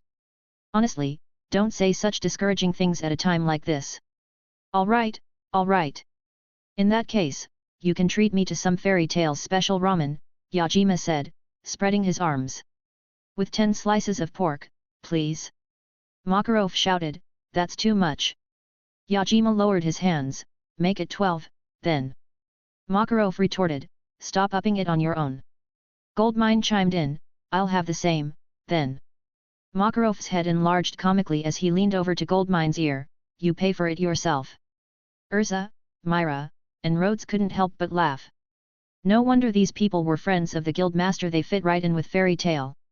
In the end, Makarov still treated his two old friends to ramen, each with 12 slices of pork. And out of spite, he added 13 slices to his own. The three elderly men sat at the counter, slurping noodles, a rare sight. One couldn't help but wonder if they were like this when they were young, bickering non-stop, and whoever lost or got caught had to treat the others. Friendship that lasts from youth to old age, from black hair to white, it's enviable. Fairy Tale's special ramen is indeed the best, Yajima praised. "Maybe after I retire, I'll open a ramen shop." Goldmine added, "Make sure to invite me when it opens." "I'll definitely go and eat for free." Yajima responded, "I'll invite Fairy Tale wizards to help me kick out freeloaders." Makarov laughed, "No problem. I'll send the strongest team to deal with him." Ha ha ha. The elderly men were having a great time chatting. Yajima asked, "How's poor Lyusika doing these days?" Makarov said, "Still the same, living alone in the forest." "That's too lonely. Haven't you thought about inviting her to move out?" Goldmine stuffed the last piece of pork into his mouth and mumbled, "It's a pity you two never got married back then." This sounds like juicy gossip. Rhodes discreetly moved closer.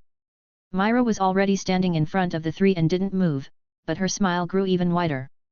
Erza couldn't help but lean in, though her face turned slightly red at the mention of marriage. Could it be that the guildmaster and poor Lyusika were, as Happy would say, involved?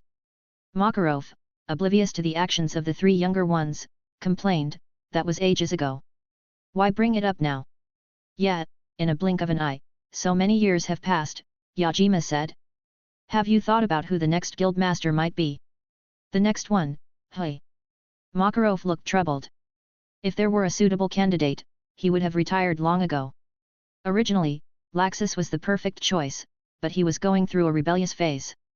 Guildarts had enough power, but his personality was problematic, and now there was no news from him. Mistogen's situation obviously wasn't suitable. Erza was still too young, and Myra had even bigger issues. As for Kana, Natsu, Grey, he didn't even dare to imagine what they'd do as guildmaster. As for other outstanding new members, Makarov's gaze swept over Rhodes, who was eavesdropping on the gossip. This kid was excellent in many ways, but he needed a few more years to grow in terms of power and reputation. As for his personality, for a simple escort mission, not even an official one, he brought a backpack full of explosive crystals. That kind of personality could hardly be described as problem-free. Perhaps after he traveled more and better understood the world, he would improve. Overall, he had some potential. Wait, Rhodes had been in the guild for 3 months already. How many missions had he done in total? Thinking about Rhodes' daily activities, Makarov tugged at his mustache in frustration. Was Rhodes planning to train himself to S-class before taking on regular missions? Thanks for listening.